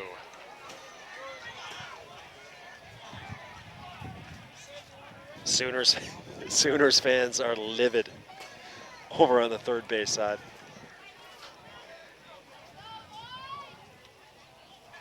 Davies taking his time. And a 2-2 pitch coming up from Justin. Swung on to right field. That will get down. Rounding third and heading home. There'll be a play at the plate, and he is out on arrival. Beautiful throw from Phil Brown. And in lots of time to get Nick Hardy at home. So there's another play to mark on your scorecard. Phil Brown throwing out Nick Hardy at home. Ori Cook goes to third. It is a single for Pat Godin. And we're still in a 1-1 game here with 2 outs.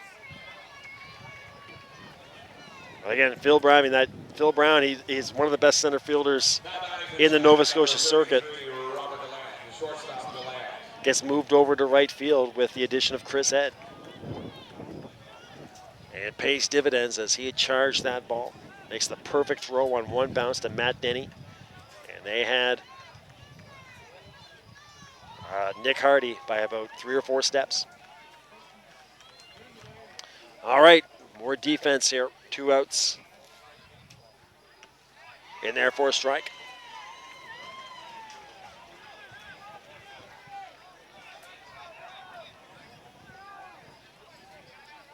The 0-1 pitch. Coming up from Justin Davies. Not out of trouble yet. Again, speedster Ori Cook.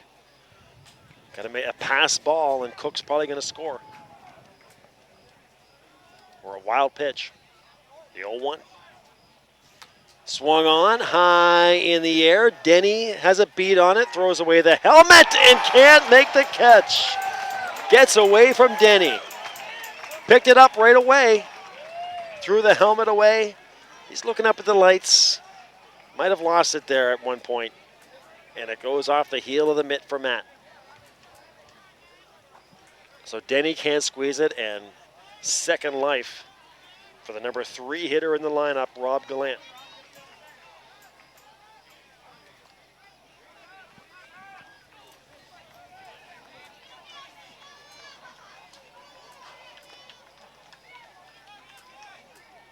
So the 0-2.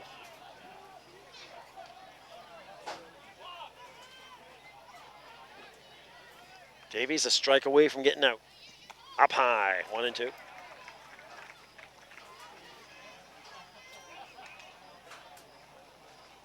Gallant grounded out to shortstop, lined out to shortstop.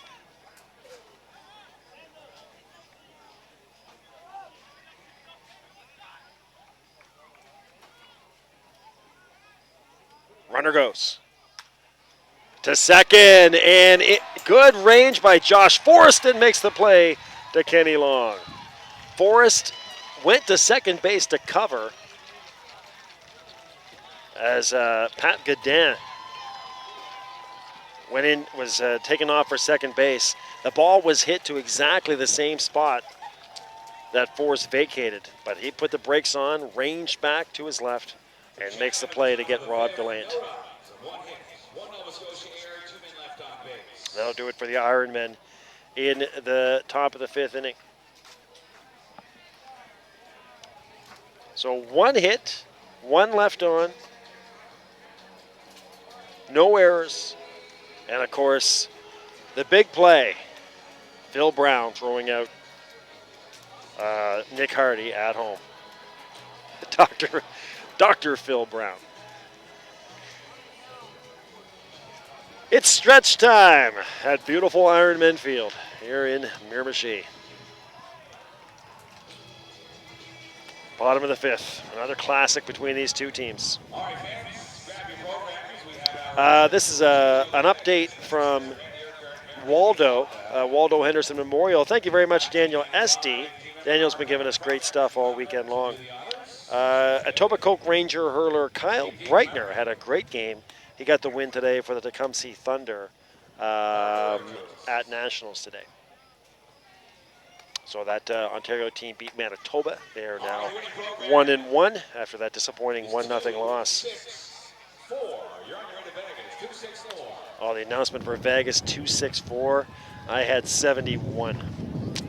So I'm not going to Las Vegas.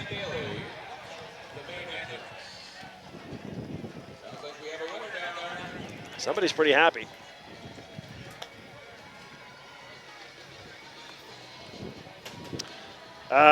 Top of the order here for the Sooners. We'll go back to Chris Head, Jordan Shepard, and Corey Christie.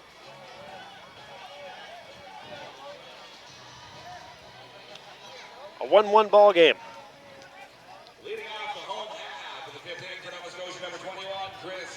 11:30 at night here in Miramichi. Nobody has left. This place is jam-packed still. Head, Shepard, Christie. Pitch inside to Chris. Chris had the double back in the third and came around to score on the balk, if you recall. It's one of your pivotal moments to remember so far. Trotted home on the balk from Emerson Savage.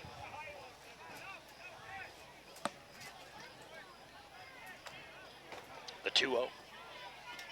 Savage out there for his fifth inning of work.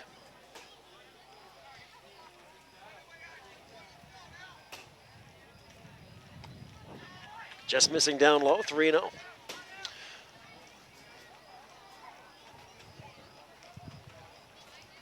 Yeah, we said it before, Chris not your prototypical leadoff guy. If he sees a pitch he likes, he's swinging. First pitch or whatever. We'll take that pitch on a 3-0 count. 3-1.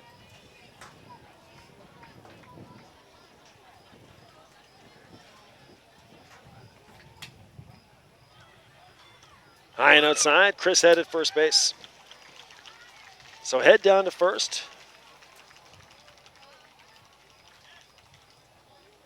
Now Chris Head again leads the Nova Scotia League with 26 stolen bases. He's a perennial leader with stolen bases. Joked a couple months ago that not quite as fast as he used to be. Used to be maybe like 5 or 6 years ago. If Chris Head got to first base, it was basically a double. You just automatically put him at second. We'll see what Head does here. Savage steps off. And that might have come from Morgan McLean. You may want Savage to pay more attention to Chris Head. Savage doesn't look over at all. Head doesn't go. And it's in there for a strike to Jordan Shepard.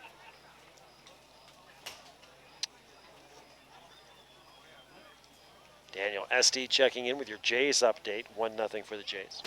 Bases loaded for Kevin Pillar. The 0-1.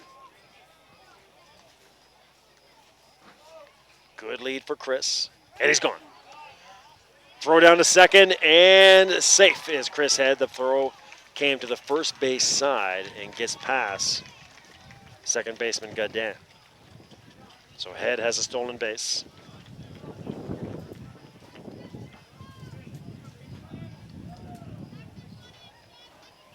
So the go-ahead run at second base for the Sooners in the form of Chris Head, and a 1-1 count for Jordan Shepard.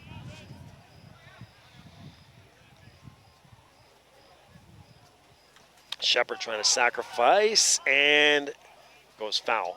Thought that one was kind of come back fair, but I think went off Jordan. So blown dead, and now 1-2 for Jordan.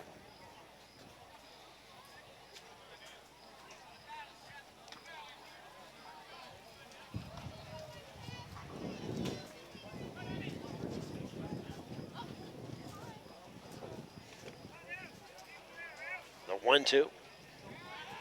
And Savage will take a look at Chris Head. I can't imagine Chris is going to risk trying to steal third in this situation. Does have a good lead. His presence at second, very valuable right now. That pitch just inside.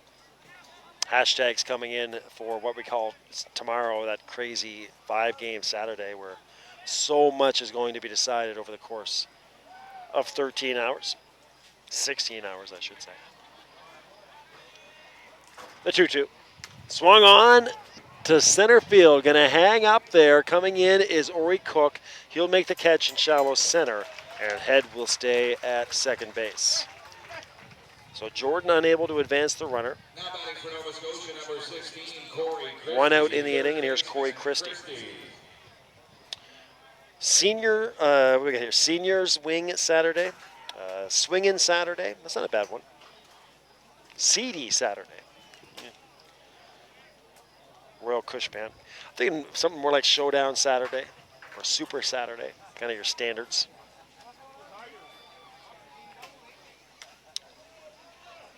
That's fouled.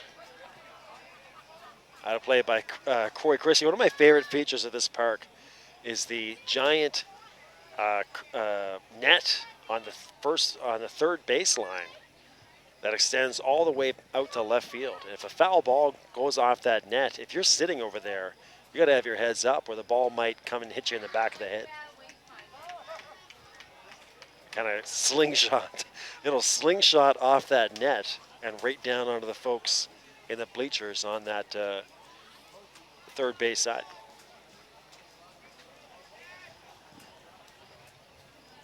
One.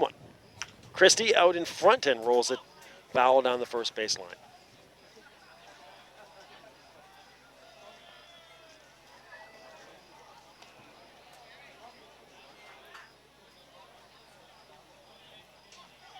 Craig Brown reaching out on Twitter. Great to have you with us, Craig. Can go by Dr. Phil, or as his boys call him, Uncle Phil. Oh, what a gun on Uncle Phil as he threw out speedy Nick Hardy at home. Christie, a cue shot. And a bouncing ball to first from Chris Keating that Andrew McDonald can't scoop. And now should be an error on Chris Keating.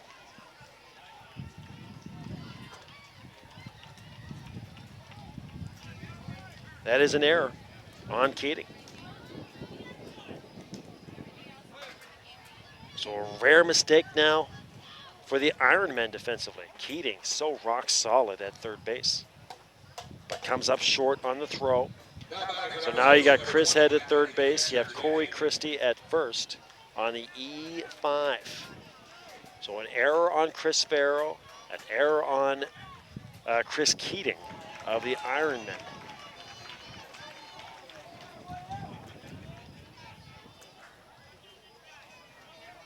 Two guys you would not expect errors on. And runners at the corners. The go-ahead run at third with Chris Head. And they've got their number 4 hitter, Matt Denny. Been a tough night for Matt. He struck out twice, both times looking. Puts this one in play to short. They'll get the out at second, but Denny is safe at first. And Chris Head will score his second run of the game to give the Sooners their first lead of the game at 2-1. So a fielder's choice for Denny, no RBI. Corey Christie forced out on the nice play by Rob Gallant to Pat Gadan. Number 24, Phil Brown. Right fielder Brown. And Denny at first base. 2-1 for the Sooners in the bottom of the fifth. And here is Uncle Phil. Fouls that one. Out of play on the first base side. And just misses a minivan, bounces off the roof of a shed. The truck that I do not want to see get hit in this white house behind us. A beautiful yellow and brown Ford pickup from, it looks like from the early 1970s, kept in immaculate shape. Bouncing ball to shortstop. Another chance for Gadet, and they will get Matt Denny at second. So Brown bounces into the fielder choice. Gadet or Gallant to Gaden. And that'll do it, but the Sooners push across for the go-ahead run. Chris Head scores his second run of the game. No hits, one left on. For Nova Scotia in the home half of the fifth. 1 run. No hits. And an error.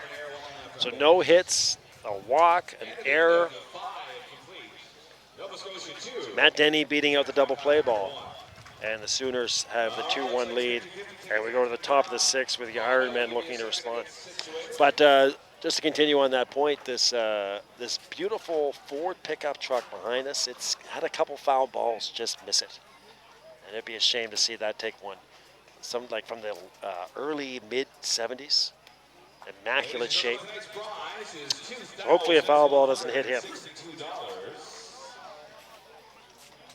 The announcement of the 50-50 for over $2,500. 1, 2, 6, 3, 8. Holler if you got it. Somebody's going home with over $2,000.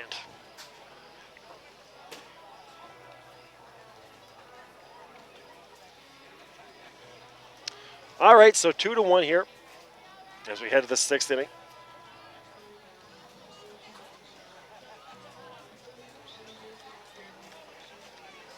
Coming up for the Ironmen, Chris Keating, John Saunders, and Andrew McDonald, the 4, 5, 6 hitters.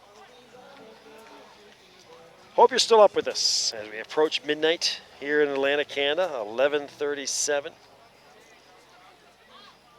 Leading off the top of the sixth for Chatham, number 5, Chris Keating. Third baseman, Keating. Hang in there. You don't want to be hearing about this one in the morning. And telling friends you couldn't stay up for it. Justin Davies out there for his sixth inning of work. Chris Keating at the plate. And therefore strike to Keating. Chris singled, had an RBI in the first inning, and then lined out to short back in the fourth. Made that error. He'll be looking to atone for that.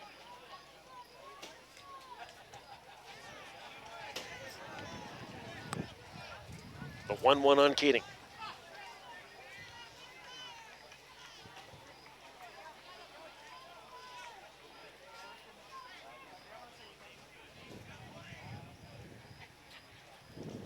Swung on and out of play here on the first base side, and just bounces between a couple concession stands. Good job by the fans there. They're yelling heads up to folks down here in the concourse. Can't really see it, but just behind the bleachers, they've got the row of beautiful Honda cars from a sponsor. And then they've got the concessions. They got a picnic area in there where a lot of the kids are walking around.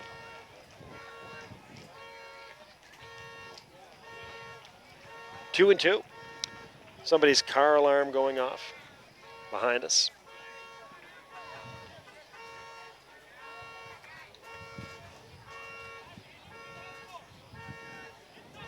Hopefully that will stop at some point.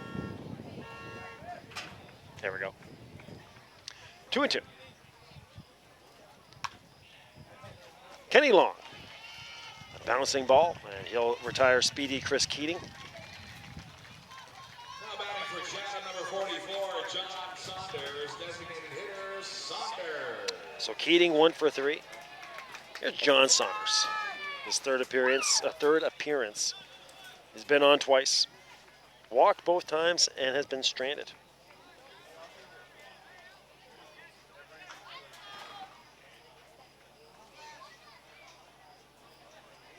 Daniel Esty on Twitter. His mom, Hélène Esty, is the chef de mission for the Ironmen squad. Shout out to Hélène. That's great stuff. Thank you very much. I've talked to Hélène before on the email,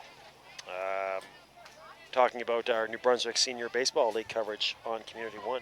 So that's a nice connection there, Daniel. Thank you for that. And a shout out to your mom, Hélène. She is a hard worker here for New Brunswick Senior Baseball. Ooh, John Saunders. I highly doubt that John Saunders even felt that. I cut him right on the top of one of those giant, meaty shoulders. And I nearly bounced all the way back to the pitcher's mound. And a pinch runner for John Saunders. That'll be a night for John, and once again he'll leave to a nice ovation from the faithful here at Ironmen Park. So John walks twice and has hit the third time. He's reached all three times. Pitch running, number 19, Jamie Walls. Jamie Walls will pinch hit for John Saunders. Jamie was the pitcher last night in that loss to the Kamloops Sun Devils. The thing with the Sun Devils, I was mentioning earlier, talking to Bill Hunt, the sports journalist in Fredericton, that they are a team to beat. Again, Langley Blaze won last year. You Ironman fans remember that 1-0 win over Chatham in the semifinal in St. John's. The 0-0. Bounces in front of home plate, 1-0. Here's Andrew McDonald. Andrew's 0 for 2. He's popped out to second and first base.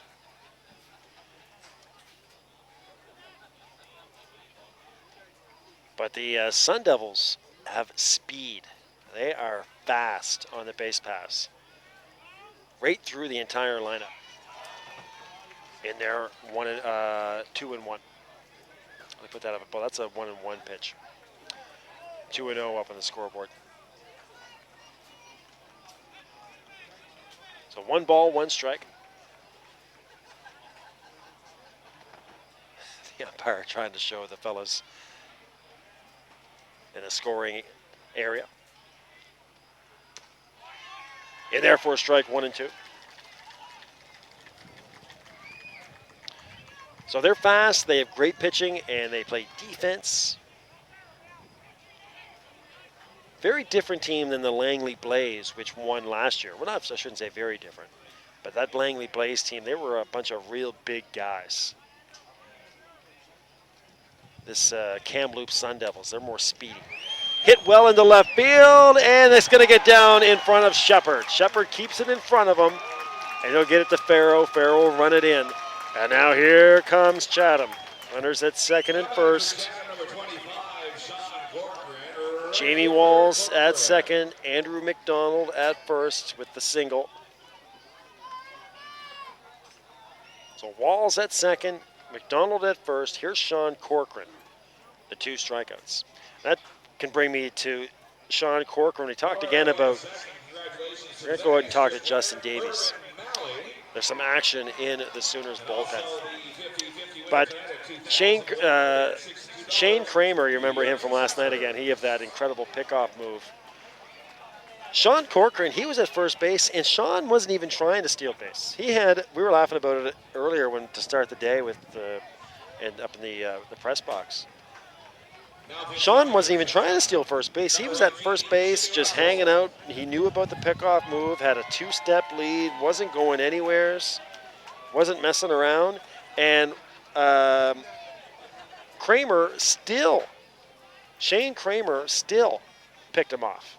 And I mean by a lot. By the time Corcoran got back to the bag, the first baseman was just waiting for him. In there for a strike. So that's how deadly that pickoff move for Kramer of the Kamloops Sun Devils is.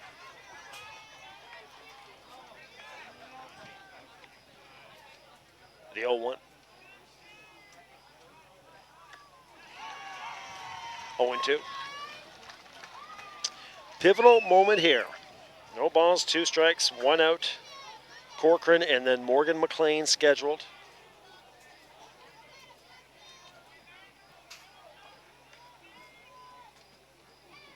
Speed on the bases in Walsh at second.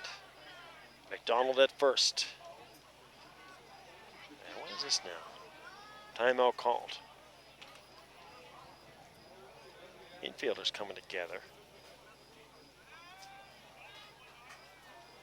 I think the Sooners just making sure they're all on the same page. This has been the Sooners, what they've done the past 2 years. Basically, they keep the entire team together, and they'll add Chris Head to center field, and then they'll add a whole bunch of pitching as well.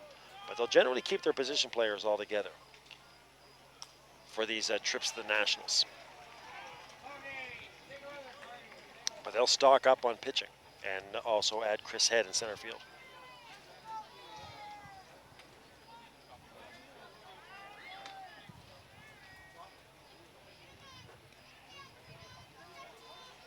Noah Anderson talking about Dan Esty, saying he's a great pitcher as well in Ontario, senior baseball, for the Arundel Cardinals.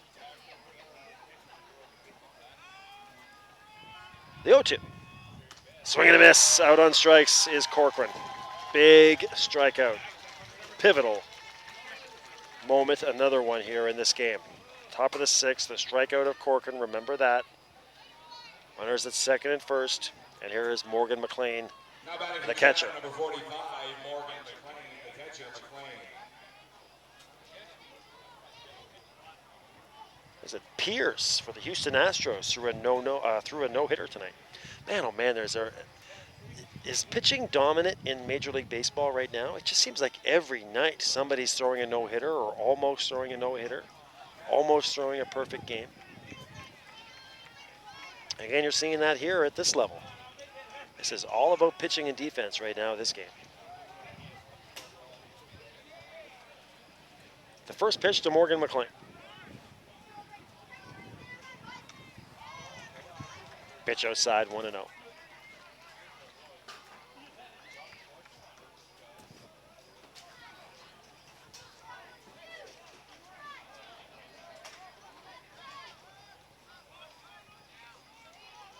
The 1-0 from Davies. Up high, 2-0.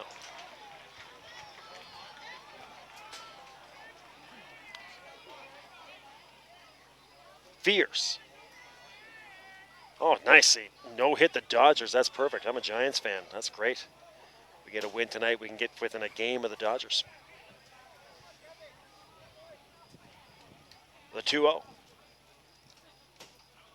from Justin Davies. Just off the plate, 3-0.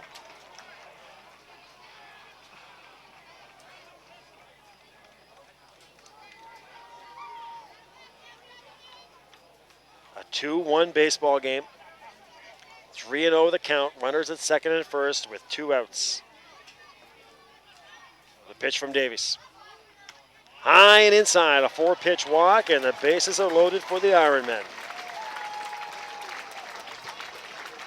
Morgan McLean, good eye at the plate. And here's the left fielder, Nick Hardy. And Ironmen fans making lots of noise now.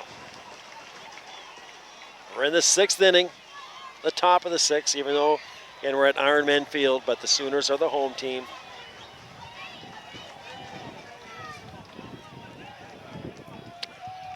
Justin Davies, he's gone 5 2/3. In there for a strike.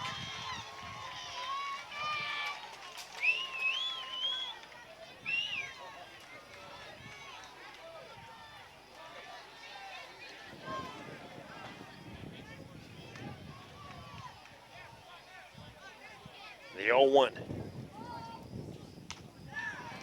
Just off the outside, 0-2. Kenny Long is tight on the first base line.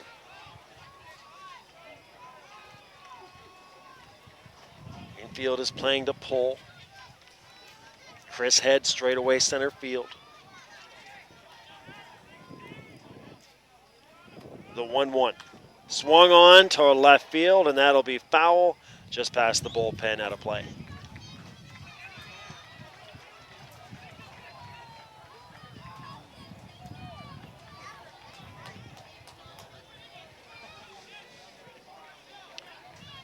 The 1-2.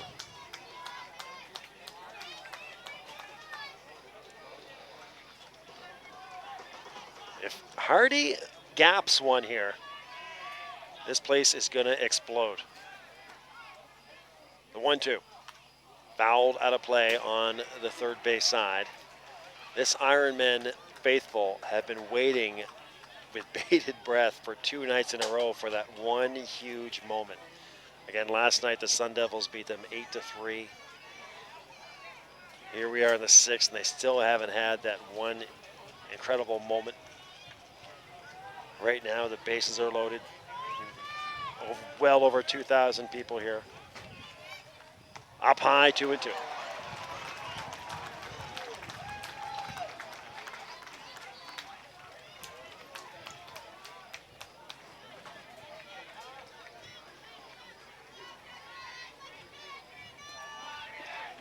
Three hits for the Ironmen, 2 for the Sooners. Both teams have an error. The 2-2 from Davies. In the dirt. Denny does well to block it. And we have the biggest moment of the weekend so far for these two teams. And the fans are making noise. Everybody doing the old shuffle forward in your seat, shuffle back, wipe the hands on the legs, and get ready for the biggest pitch of the day. 3-2, 2 outs, bases loaded. Here comes Davies. High and outside. He'll walk home the tying run. Jamie Walls comes home. We're tied up at 2. And the bases loaded again. McDonald to third, McLean to second, Nick Hardy to first. And we are tied up 2-2. And they're going to go talk to Justin Davies. McEachran coming out. That might do it for Justin. It will. So close the book. Well, don't close the book yet on, Justin Davies. Still accountable for the 3 men on.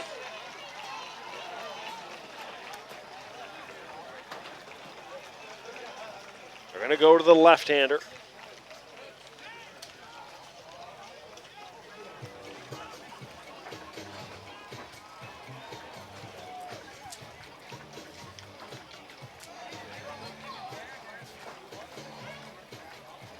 And Brandon McKinnon.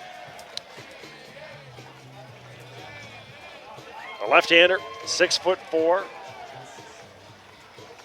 200 pounds is Brandon. He's a Cole Harbour native. Now pitching for Nova Scotia, number 38, Brandon McKinnon. So Brandon McKinnon.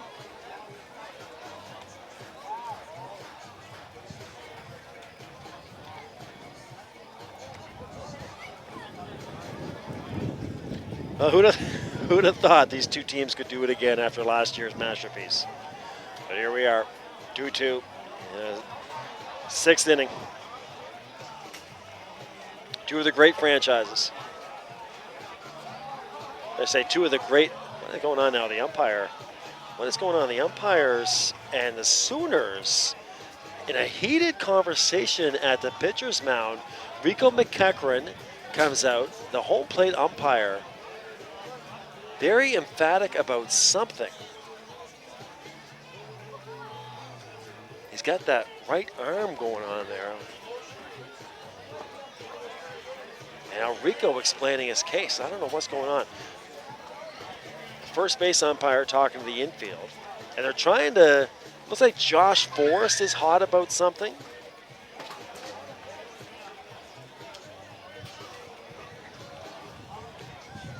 I don't know. I have no idea, friends. I wish I could tell you. The music's playing. We got 2,500 people here playing that god-awful song by Alan Thicke's kid.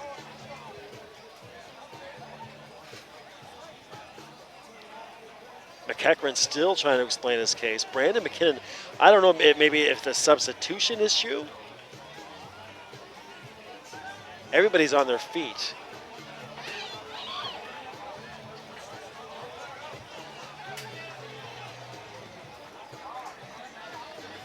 But this could be huge. I mean, if this is a situation where they're going to tell McKinnon he's not pitching, he's not leaving the mound.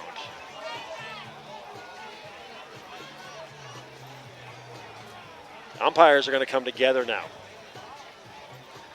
Due up for the Ironmen is Ori Cook, so they want that lefty on lefty matchup.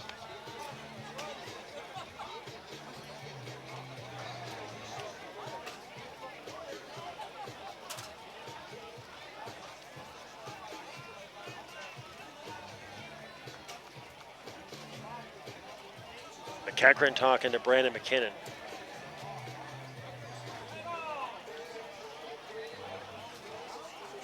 Give anything to know what's being discussed. Matt Denny is going to come out and join the conversation, the catcher, or at least get in the conversation circle. And the umpire, first base umpire, telling Denny to back off, but I think Denny just wanted to tell the umpires that the scorers want to know what's going on. Somebody from the scores area must have asked Matt to go ask the umpires to come over. Brandon McKinnon still on the field with the ball in his left hand. McEachran walking towards home plate. Now the Ironmen coaching staff are not on the field. Bob Michelli talking about his delivery to the plate. Okay, thank you, Bob. So talking about his delivery to the plate.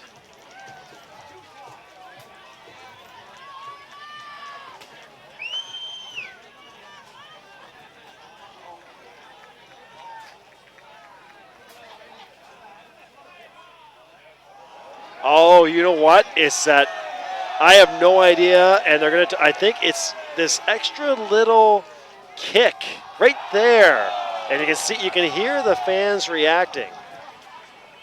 McKinnon, the way he comes off the rubber with just that half-foot little jump. And Bob, you can help me out. I'm guessing that's what it is. Every time he delivers, the fans are going crazy here at Ironman Park, yelling balk, and the umpire's right there.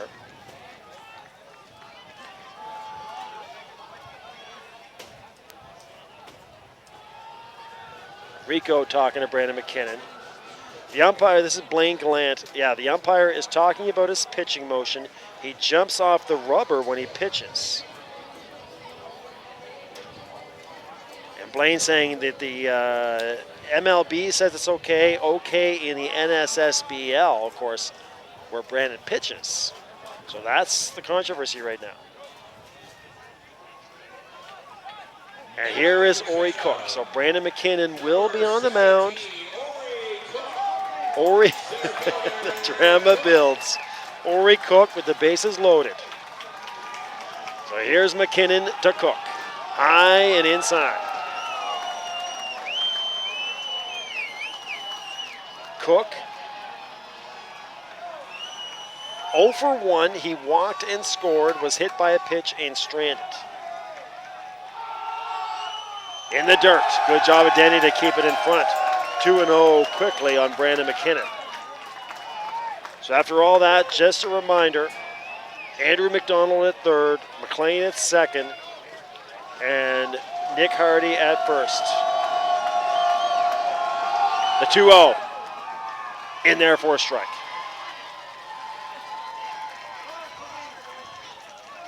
The 2-1. This place is absolutely alive right now. 3-1. Oh yeah, this is my buddy Blaine Gallant, not my buddy Blaine Gallant, but Blaine. I met Blaine in Yarmouth. He's an umpire in Nova Scotia, mentioning on Twitter that they do not have an issue with this delivery in Nova Scotia, legal as per MLB. So thanks, Blaine. 3-1 with 2 outs. That is low, and McKinnon walks the go-ahead run. Andrew McDonald will come home and score, and it is 3-2 for Chatham. Ori Cook down at first. And that, my friends, is the 4th walk of the inning for the Chatham Ironmen. And 4 walks and a single. 3 walks, the hit batter. That was John Saunders, who got hit way back. And the single, and now 3-2. Bases loaded, and here's Pat Godin.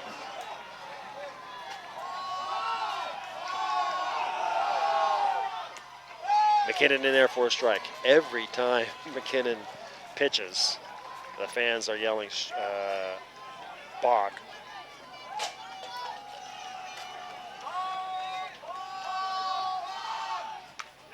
Hit sharply, finds the hole on the right side. McLean scores.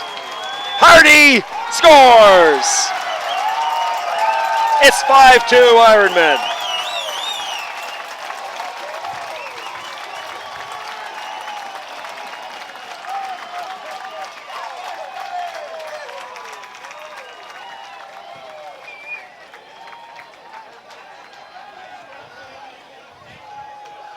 A 2 RBI single for Pat Godin, and then he's off to second base on the throw home. McLean and Hardy scoring, and it's separation now for the Ironmen here in the top of the 6th inning. That's in there for a ball to Rob Gallant. Gallant is the 9th batter of the inning. 4 runs in so far. 2 outs, runners at 3rd and 2nd.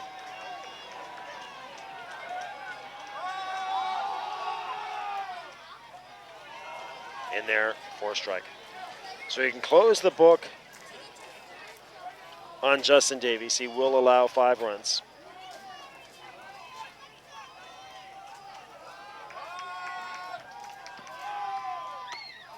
In there for a strike. Losing pitcher on record.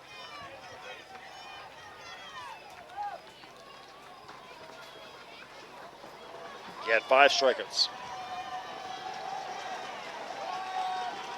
Allowed 3 hits. Ooh, just reaching out to stay alive on the 1-2 is Rob Gallant. Ryan Dupre talking about Godin lighting it up like he does for the Fisher Cats, of course.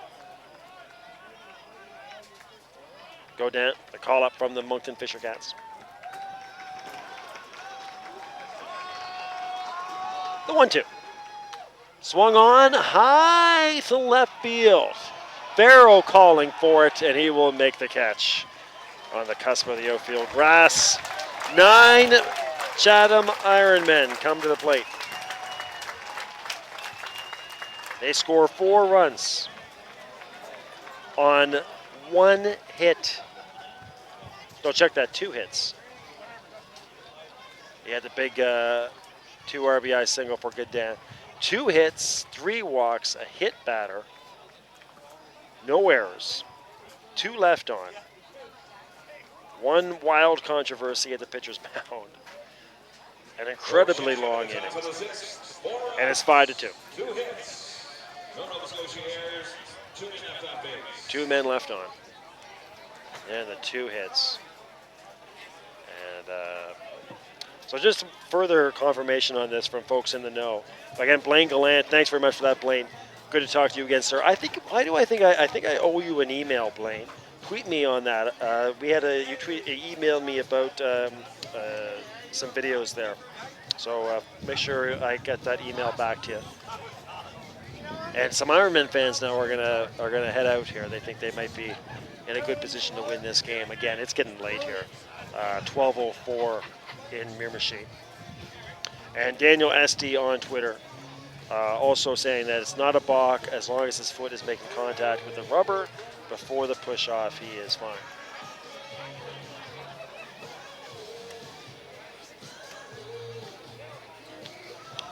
What an inning for the Ironmen.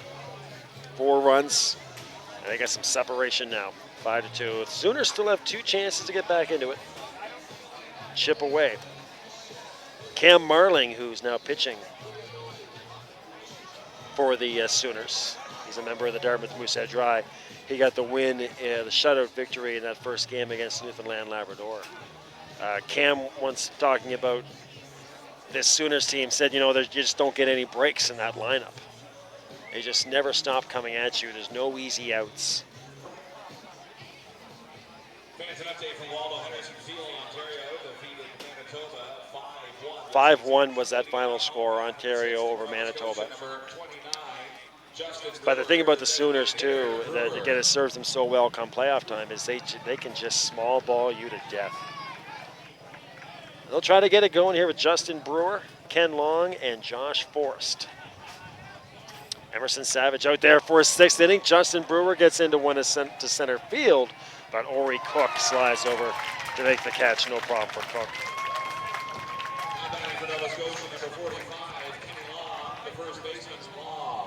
So 1 pitch, 1 out, and here's Ken Long.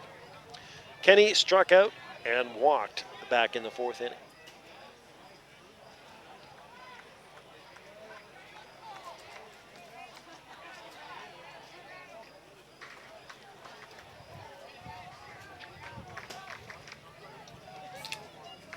Just 2 hits for the Sooners so far. There's a storyline that is kind of under the radar right now in this another event-filled game between these 2 teams. But just 2 knocks for the Sooners. The single for Chris Head, or the double for Chris Head.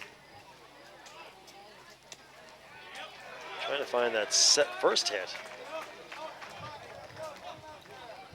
I can't find it on my scorecard, but they got a single for Justin Brewer. 1-1 to Kenny Long. Long trying to bunt. He's got good speed. Morgan McLean, and off the bag. No, he makes the tag. He must have made the tag. He got pulled off the bag. What a great play by Andrew McDonald. And they're going to check on Andrew to make sure he's okay.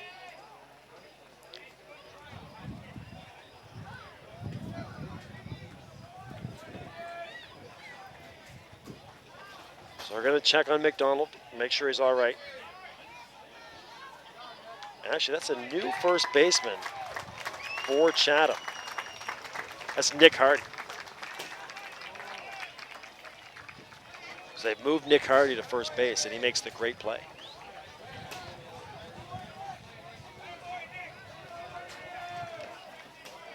So, yeah, that was a bang-bang play. Again, good speed for Kenny Long. Great play by Morgan McLean. The throw was toward the second base side, and Hardy was able to snatch it. Looked like it came off the bag, but must have got the tag on there somehow. So great play by Nick Hardy. And there for a strike.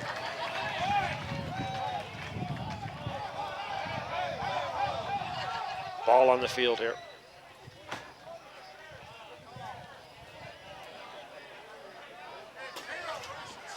So Kenny Long out 2-3. Here's Josh Forrest. Josh reached on the fielder's choice and walked. Was stranded both times. Just off the plate, 1-1.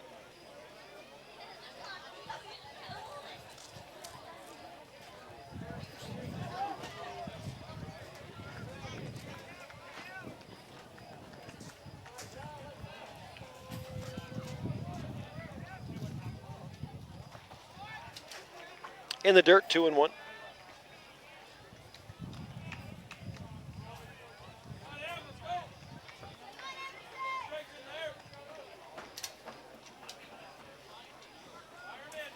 Base is empty for Josh Forrest. Down low, 3-1. Should Forrest reach, we'll see Chris Farrow. You know they'd love to get Forrest on base. And trying to get a couple guys on for Chris Head. And there's one man on. So Josh Forrest on base with the walk. And there's Chris Farrell.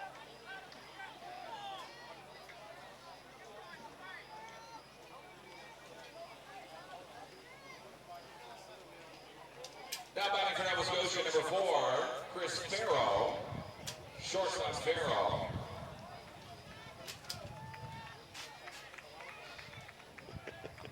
Thank you from Bob Michelli for that cartoon. That was great on Twitter.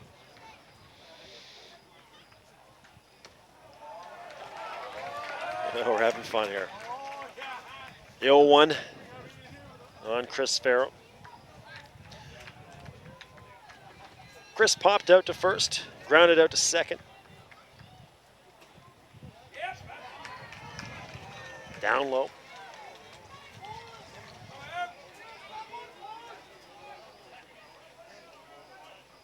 One and one.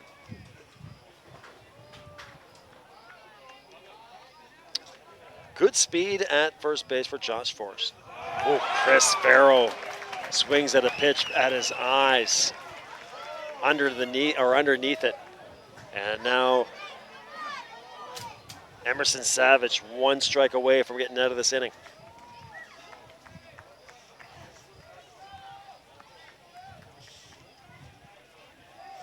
The 1-2, just off the outside of the plate, 2-2.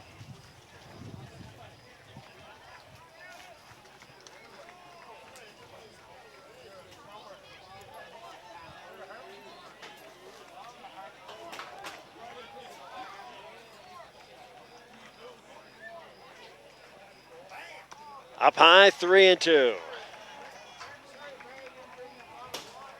Now a big pitch coming up to Chris Farrell.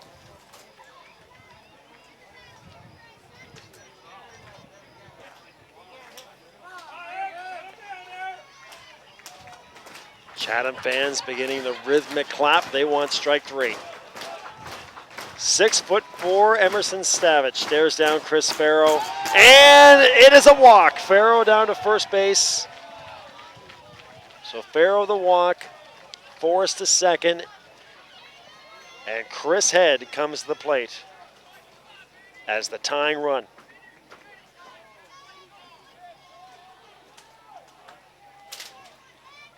Now batting for Nova Scotia, number 21, Chris Head, center fielder Head.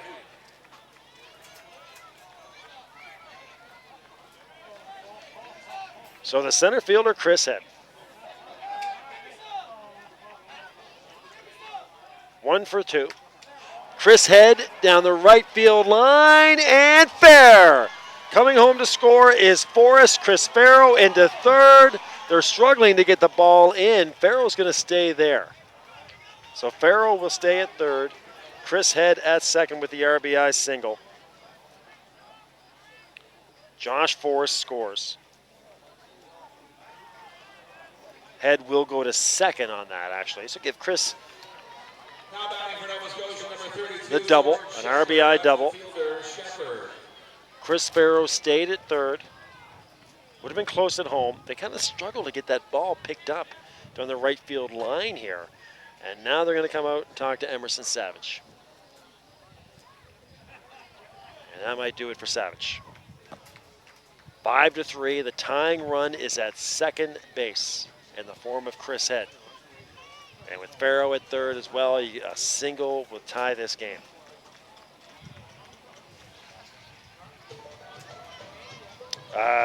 Just a reminder here, John Saunders is walking by us. Daniel Esty sending a shout out to John Saunders, one of his favorites growing up, and also to play against. #legend for John Saunders. They'll leave Emerson Savage on the mound. The third hit, Chris Head has 2 of them. This is the best offensive game I've seen from Chris Head in the past 2 years at these Nationals. This is the Head that Nova Scotia senior fans have definitely gotten used to seeing. He's now 2 for 3. Has reached base 3 times. A stolen base, an RBI, 2 runs scored. Swung on by Brewer, And that gets down. Just Shepard, all the way to the wall. Farrow scores. Farrow scores. Shepard digging for third. There's a play at third, and he's out at third base. Shepard thrown out on the beautiful relay, but this game is tied. Shepard thought he was there safe.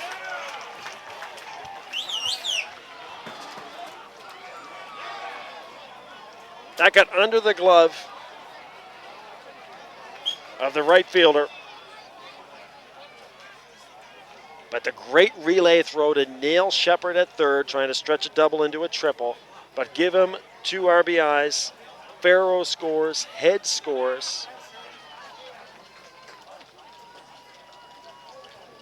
And we are tied up at 5.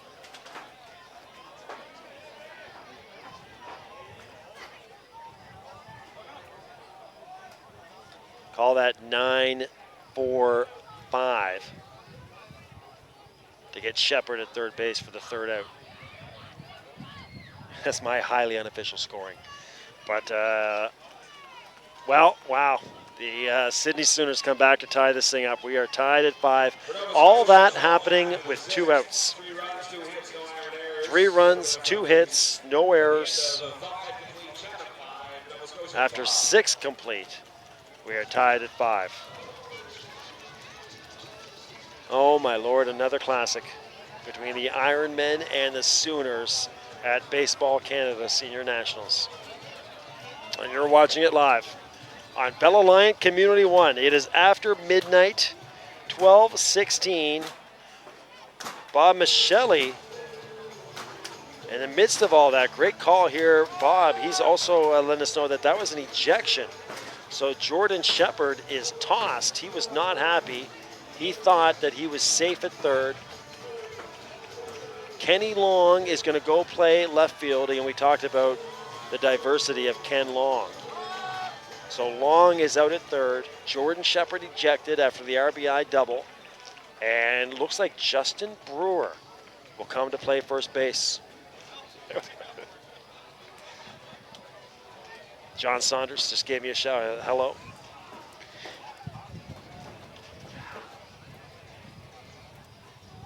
John went to walking around the concourse here for a bit.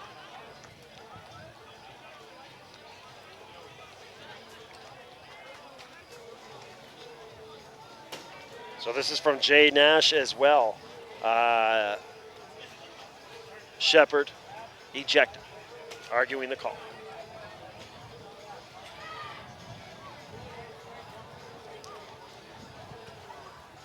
All right. So mark down the 6th inning on your list of moments in this game. A 4 spot for Chatham, a 3 spot for the Sooners. And we are tied up at 5. Brandon McKinnon back on the mound. Now, I got this tweet from Paul Daly, and Paul's saying that biomechanically, this delivery takes a lot of speed off the pitches of Brandon McKinnon, saying that hop stops his momentum home. That's from Paul Daly. Thank you, Paul. Great stuff there on Twitter.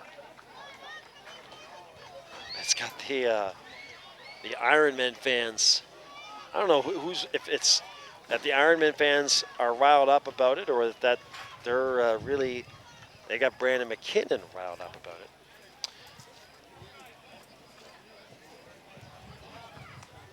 But Kenny Long now is in left field. He'll go from first base to left. Justin Brewer will go from DH to first base. So the official just getting on that. The ejection to Jordan Shepard, arguing the call at third.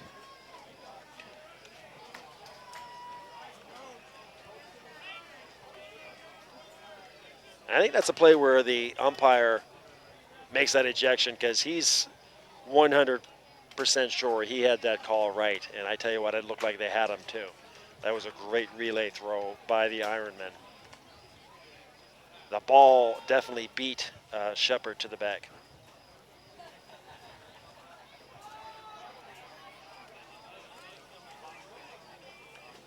Nathan Penny on Twitter reaching out.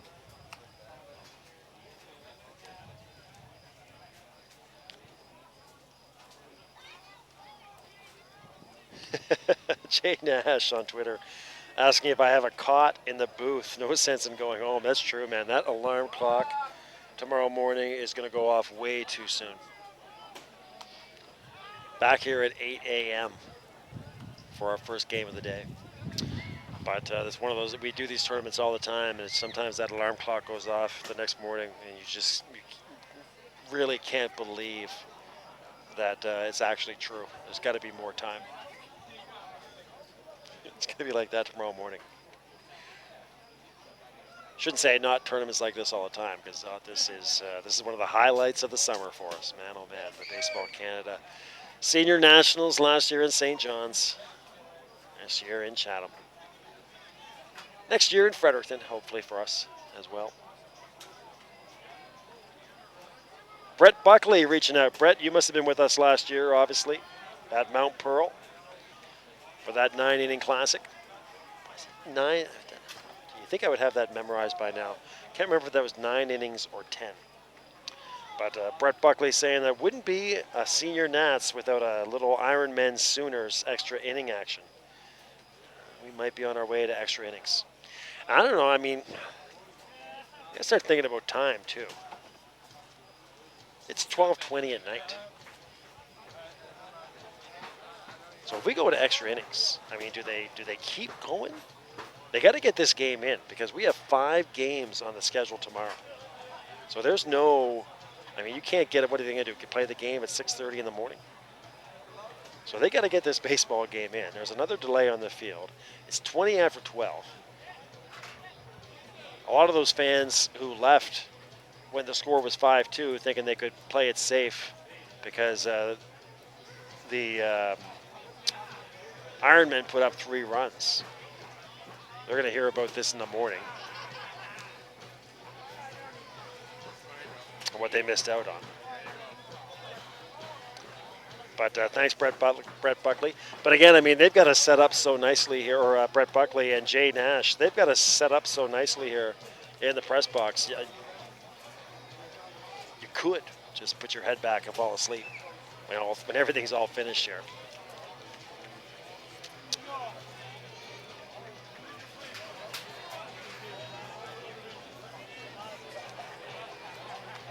And now I head back to the hotel.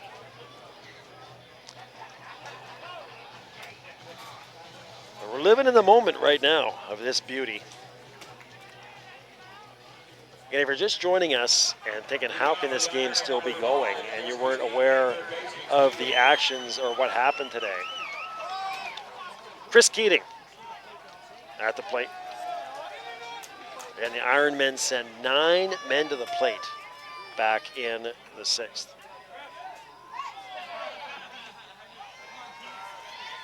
One and 0.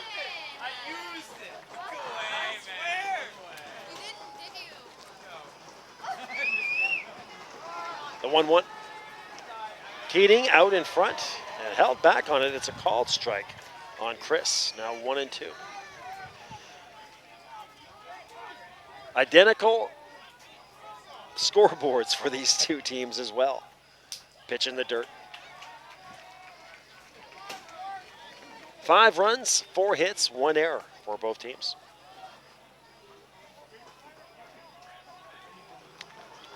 A 2-2 from Brandon McKinnon.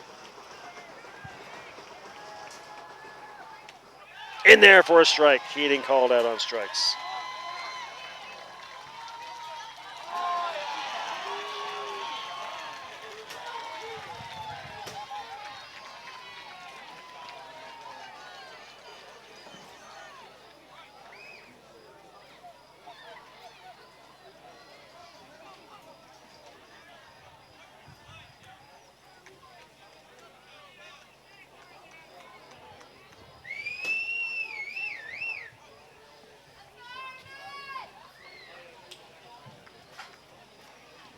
All right.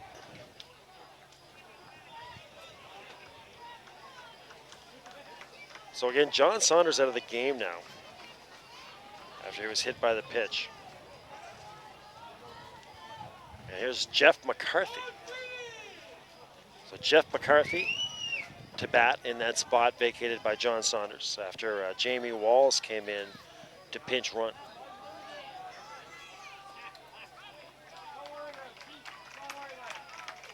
Oh, Chris Keating. Here's what's going on, friends. Chris Keating just got ejected, too. Now batting for Chatham, number 15, Jeff McCarthy, designated hitter McCarthy. In there for a strike.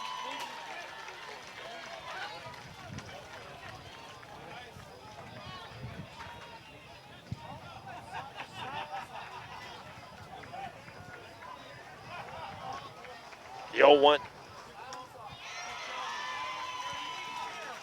0-2 now on McCarthy. Make sure I got that right now. I just said that Chris Keating was ejected.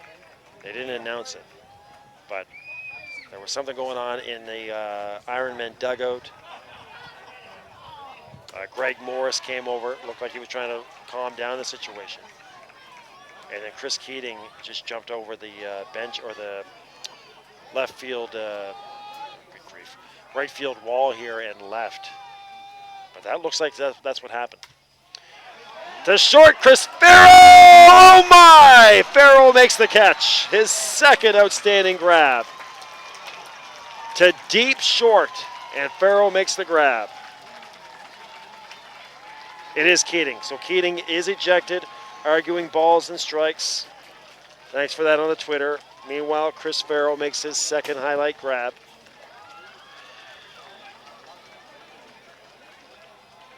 First one, he leaped straight up to grab the line drive. That one showing the range into deep or short left field, deep shortstop, diving to make the catch. Number 15, 60, Darren Hardy. And now high and outside. Left fielder Hardy.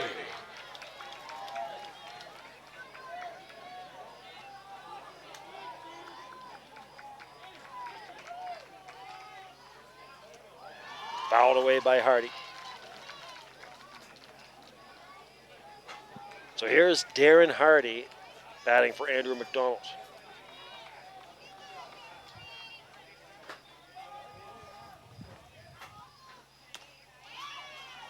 Outside, still here. Fans, every time, fans won't let McKinnon off the hook. Every time he pitches, you'll still hear the fans yelling balk. 2-2. 2 outs. McKinnon a strike away from getting out of the top of the 7th. The 2-2 from McKinnon. Called strike 3. Hardy out on strikes. McKinnon strikes out 2 of the 3 men he faces, and they're in the inning. And Chris Farrell, the outstanding grab at the shortstop. And we go to the bottom of the 7th inning. 3, 4, 5 hitters coming up for the Sydney Sooners. Corey Christie, Matt Denny, and Phil Brown.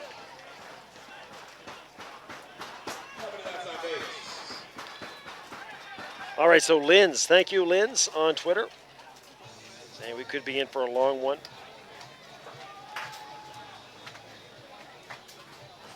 Richard Walcott on Twitter.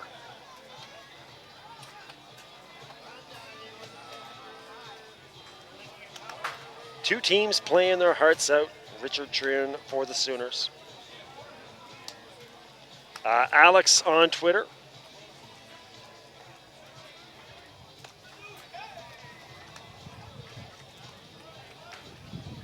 Thank you, Alex, on Twitter.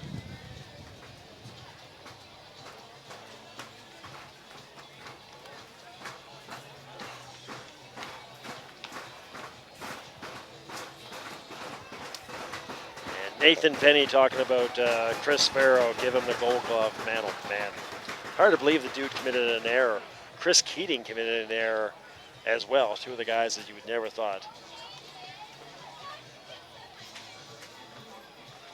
But again, they've had a lot of balls hit to them as well. Daniel Esty saying the audio's cutting in and out. So if anybody else is finding that, let me know. The audio's cutting in and out. Let me just turn that down a bit. I'm getting, there's a lot of exciting plays in this game as well. Sometimes the audio might cut out when you get a little bit excited.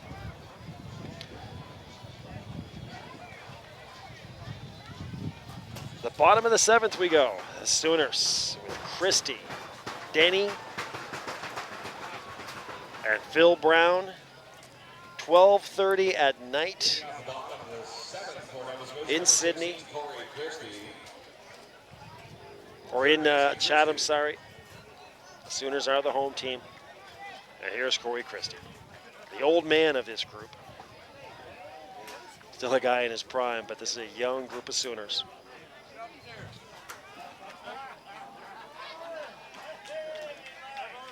First pitch of ball. Jacob Beck on the mound, the Charlottetown Islander. So here's Jacob Beck. Swung on, high to short center field. And a nice grab out there by Pat Gadan. So Christie the first out of the inning.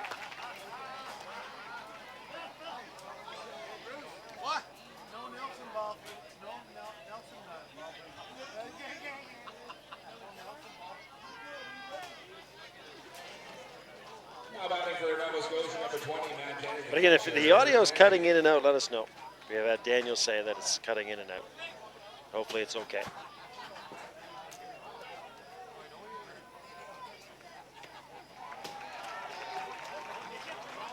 In there for a strike from Jacob Beck.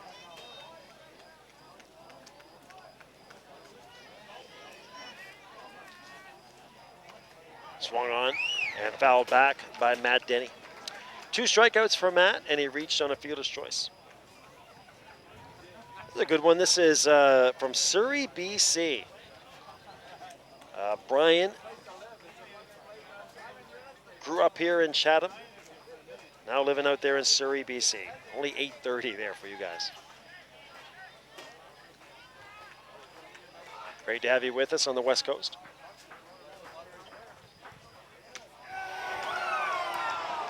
Wow, just missing on the curveball. Ironmen fans already applauding. They thought they had their strike 3 pitch. And even the pitcher, Jacob Beck, off the mound, he thought he had his strike 3 pitch. The 1-2. Swung on to left field. And make another play out there.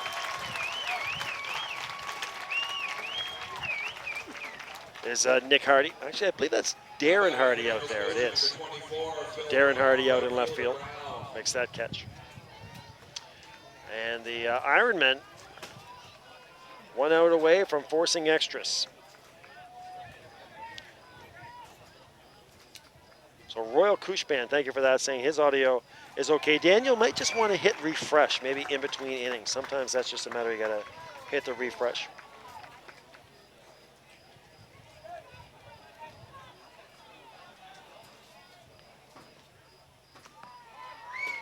One and one.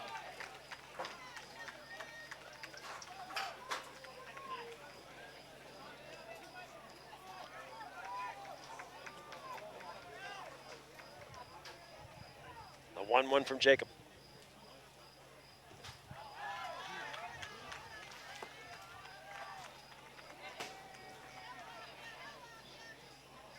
Two and one. Bruce Hanlahan reaching out for us. Or reaching out to us. Great to have Bruce back of the Daily Gleaner. And those guys do a good job. Incredible job with the local sport there in Fredericton. To center field, Ori Cook makes the grab. Let's go to extras. Why not? Phil Brown to center field. It's the Sooners. It's the Ironmen. It's Baseball Canada Senior Nationals. So, of course, we go to extra innings. For the second year in a row, these two teams in a classic. And I guess now we've talked about different things on Twitter that you can reach out to us about. I guess now we can start talking about which one is been the more classic. Do you think last year's still stands up as the classic, or is this one starting to surpass it? Of course, this one still has a long way to go. A story yet to be told.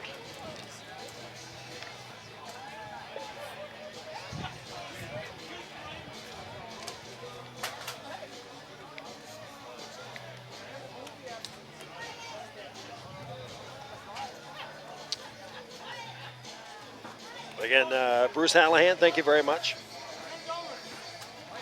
Mentioned text from Surrey. Brian, you guys, but you guys, if you want to see Kamloops tomorrow, you guys got to get up at 4 a.m. There in BC. That 8 o'clock game, Kamloops, the Sun Devils versus Newfoundland Labrador. That Newfoundland Labrador, the St. John's Winmar Capitals, Coach Haley was tweeting us on the opening game. Coach Haley does such incredible work there in St. John's with that baseball organization. But letting us know that Winmar Capitals team, that's a depleted group. They have injuries. Some guys are retired. A lot of guys couldn't get over here due to work commitments. So that Winmar Capitals team, they're going to struggle. So you Sun Devils fans, and look very good so far. That should be one you should be able to get. To center field. Base hit. Sean Corcoran takes a big turn at first. And the Ironmen have a runner on here in the top of the 8th inning. So Corcoran, who had struck out 3 times. Little looping liner into short center field. Morgan McLean, the catcher. Morgan struck out in the 2nd.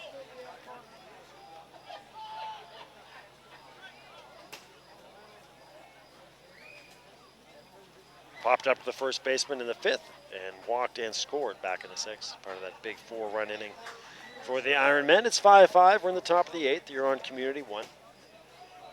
The home of senior baseball here in Atlantic Canada. Sean Corcoran is at first base. McLean looking to sacrifice. Gets it down. Nicely done. Ken Long. Coverage comes from Josh Forrest. He gets there. Long to Forrest. And that will be a sacrifice bunt for Morgan McLean. But British Columbia versus Newfoundland Labrador at 8 a.m. and New Brunswick, speaking of Fredericton, the Royals and Ontario. That'll be a real good test for that Royals team. Daniel Esty, good to hear you. You restarted the feed. You're back with us. Everything okay? Thank you, sir.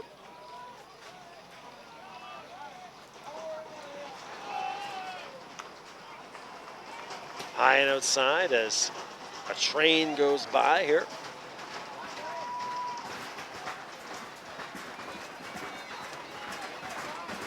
I can't see it. I'm assuming it's a train.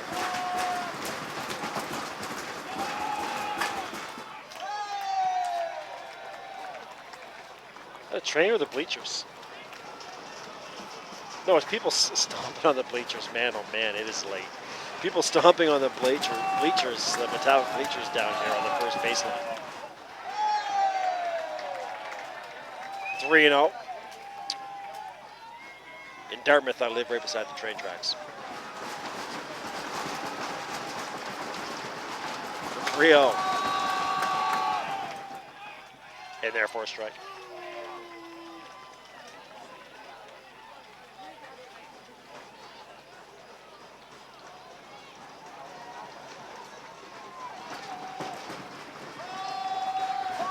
The 3-1. Swung on, hit the right field, and that'll get down. Phil Brown catches it on the great bounce. One bounce there, the great play off the bounce, and throws a dart to home. So that was dangerous, man. Phil Brown couldn't get there, but catches it on the skip, and then gets it in to home, and that'll keep Corcoran at third. Unable to score from second base on the play by Phil Brown. But Nick Hardy the single, runners at the corners with 1 out. And again, the Ironmen threatening here in the 8th inning. Wow, what a play by Phil. So another jam for Brandon McKinnon. Had a 1-2-3 inning in the 7th. But in trouble here, there's a first pitch strike to Ori Cook. This is the 5th appearance for Ori. He's walked twice, got hit by a pitch. He scored a run. At third is Corcoran. At first is Nick Hardy. In the dirt, Matt Denny blocks it. And with that backstop, if it gets past, that's going to be a run.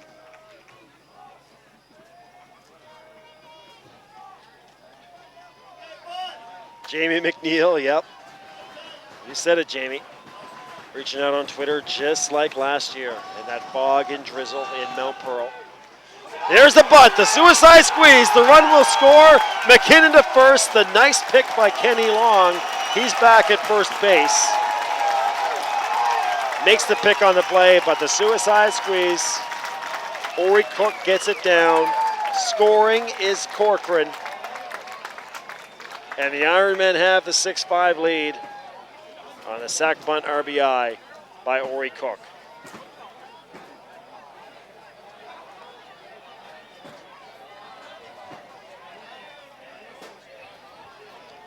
And here's Pat Godin. Now batting for the Ironman, number 11, Matt Godin, the second baseman, Godin. So the Ironmen again lead, this time 6-5. Going to second is Nick Hardy. Out in front is Godin. Pat had a sacrifice bunt in the first, grounded out to first, and a two-run RBI single in the sixth. Swung on and fouled out of play on the first base side. Denny gives chase, and it is well out of play, but good hustle by Matt Denny. But yeah, Jamie McNeil, you're right. Just like that foggy night in the drizzle last year in Mount Pearl, completely different atmospheres. I mean, God bless the 50 or 60 fans that were there in Mount Pearl. But nowhere near the atmosphere right now, again, with still, well, nearly 2,000 people here on a beautiful night in Chatham. Yo2. Just missing down low, 1 and 2.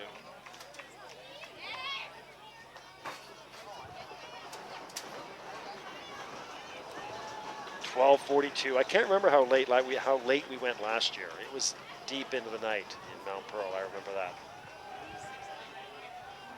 The 1-2. Bouncing out in front of home plate. And again, as we start to compare the games, the other thing that remember last year was an elimination game.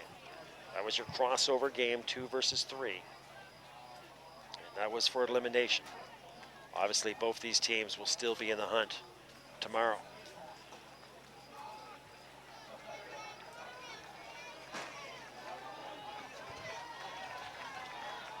The 2-2. Just talking about the memories of that game, looking at a Chris Head at center field. Who will ever forget that catch he made in the bottom of the 9th inning to push it to 10. The bottom of the 8th to push it to the 9th. Bouncing ball to second base. Forrest has it.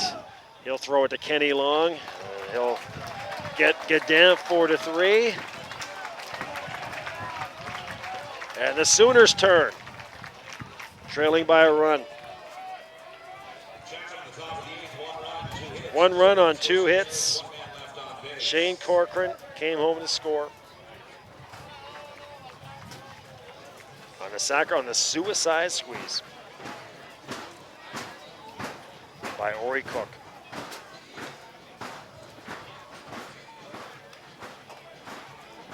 Brett Buckley on Twitter again.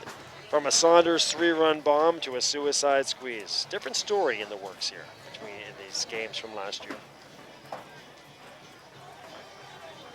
Dave Barr, of course, this year playing for the Royals. Remember Dave made that incredible catch in deep left field. That was overlooked, of course, by the Chris Head catch.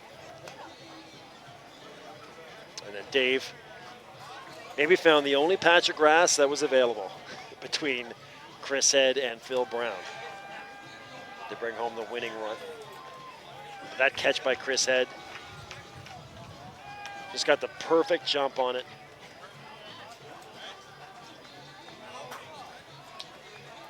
But that was a game where the Sooners were just hanging on, man. I mean, they were just hanging on every bottom of the half inning in extra innings. Chatham was getting so close in The Sooners would come up and they'd go 1-2-3, and then Chatham would get so close to scoring.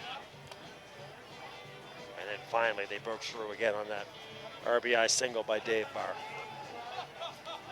And just like tomorrow where the teams got to get up early, they had to get up right back up the next morning, and they had that crushing 1-0 loss to the Langley Blaze in the semifinal.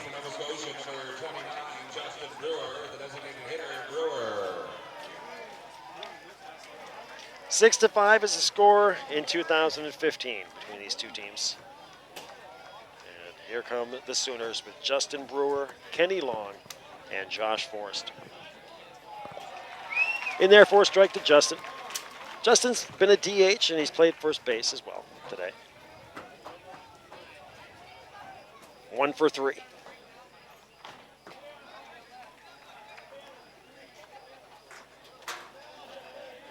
Struck out in the 4th, flew out back in the 6th.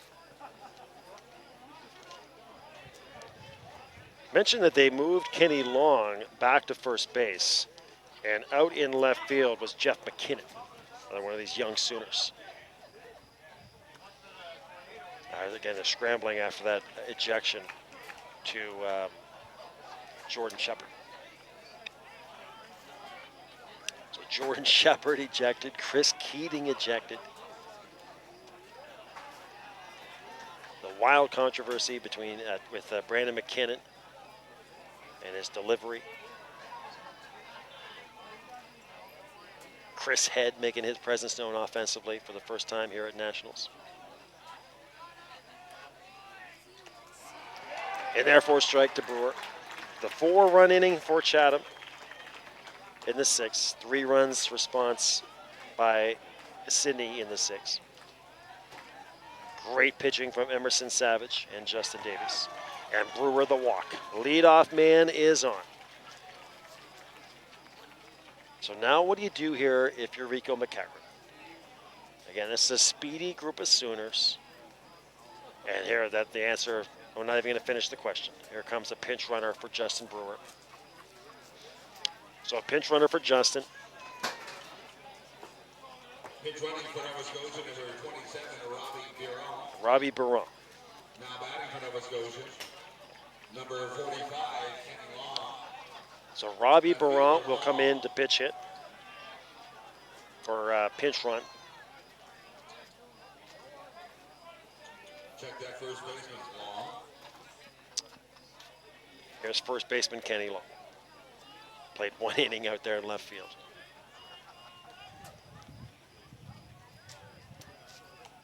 And Long, of course, as you'd expect, looking to bunt to move the runner on. 12:47 at night here in the Miramichi.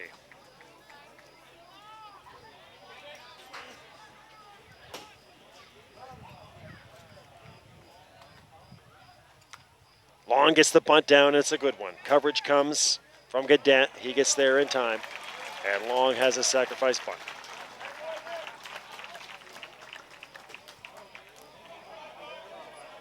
So the sack bunt for Kenny. First out. Nova Scotia, number 44, Josh Forrest, second baseman Forrest. Here's Josh Forrest.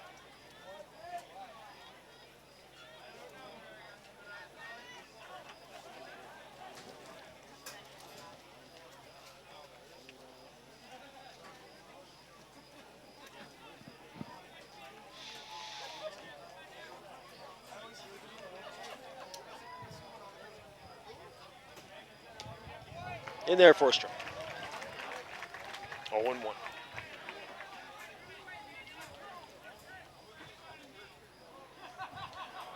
So Forrest and Chris Farrow will have a chance to try to tie this thing up. The 0-1. And Robbie Biron at second base. Swung on to short. Fielded cleanly, and the play across. Nicely done for Gallant. Biron has to stay at second. Forrest out 6-3. And the Sooners are down to their final out in the form of Chris Sparrow.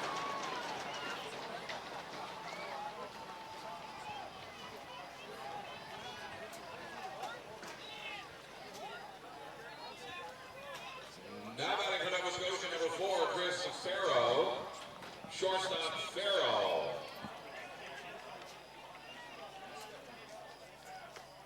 First pitch in there for a strike. Jacob Beck out there for his second inning. Farrow 0 for 2. He walked and scored back in the sixth. Swung on 0-2, and the Sooners are down to their final strike. The tying run stands at second base. Barant would be off on contact. Good speed. So he would likely score on anything that gets through the infield. Fans are on their feet. And Chris Farrell wants time. And they're going to go and talk things over here on the mound as well. Actually, it might have been Morgan McLean who called for time.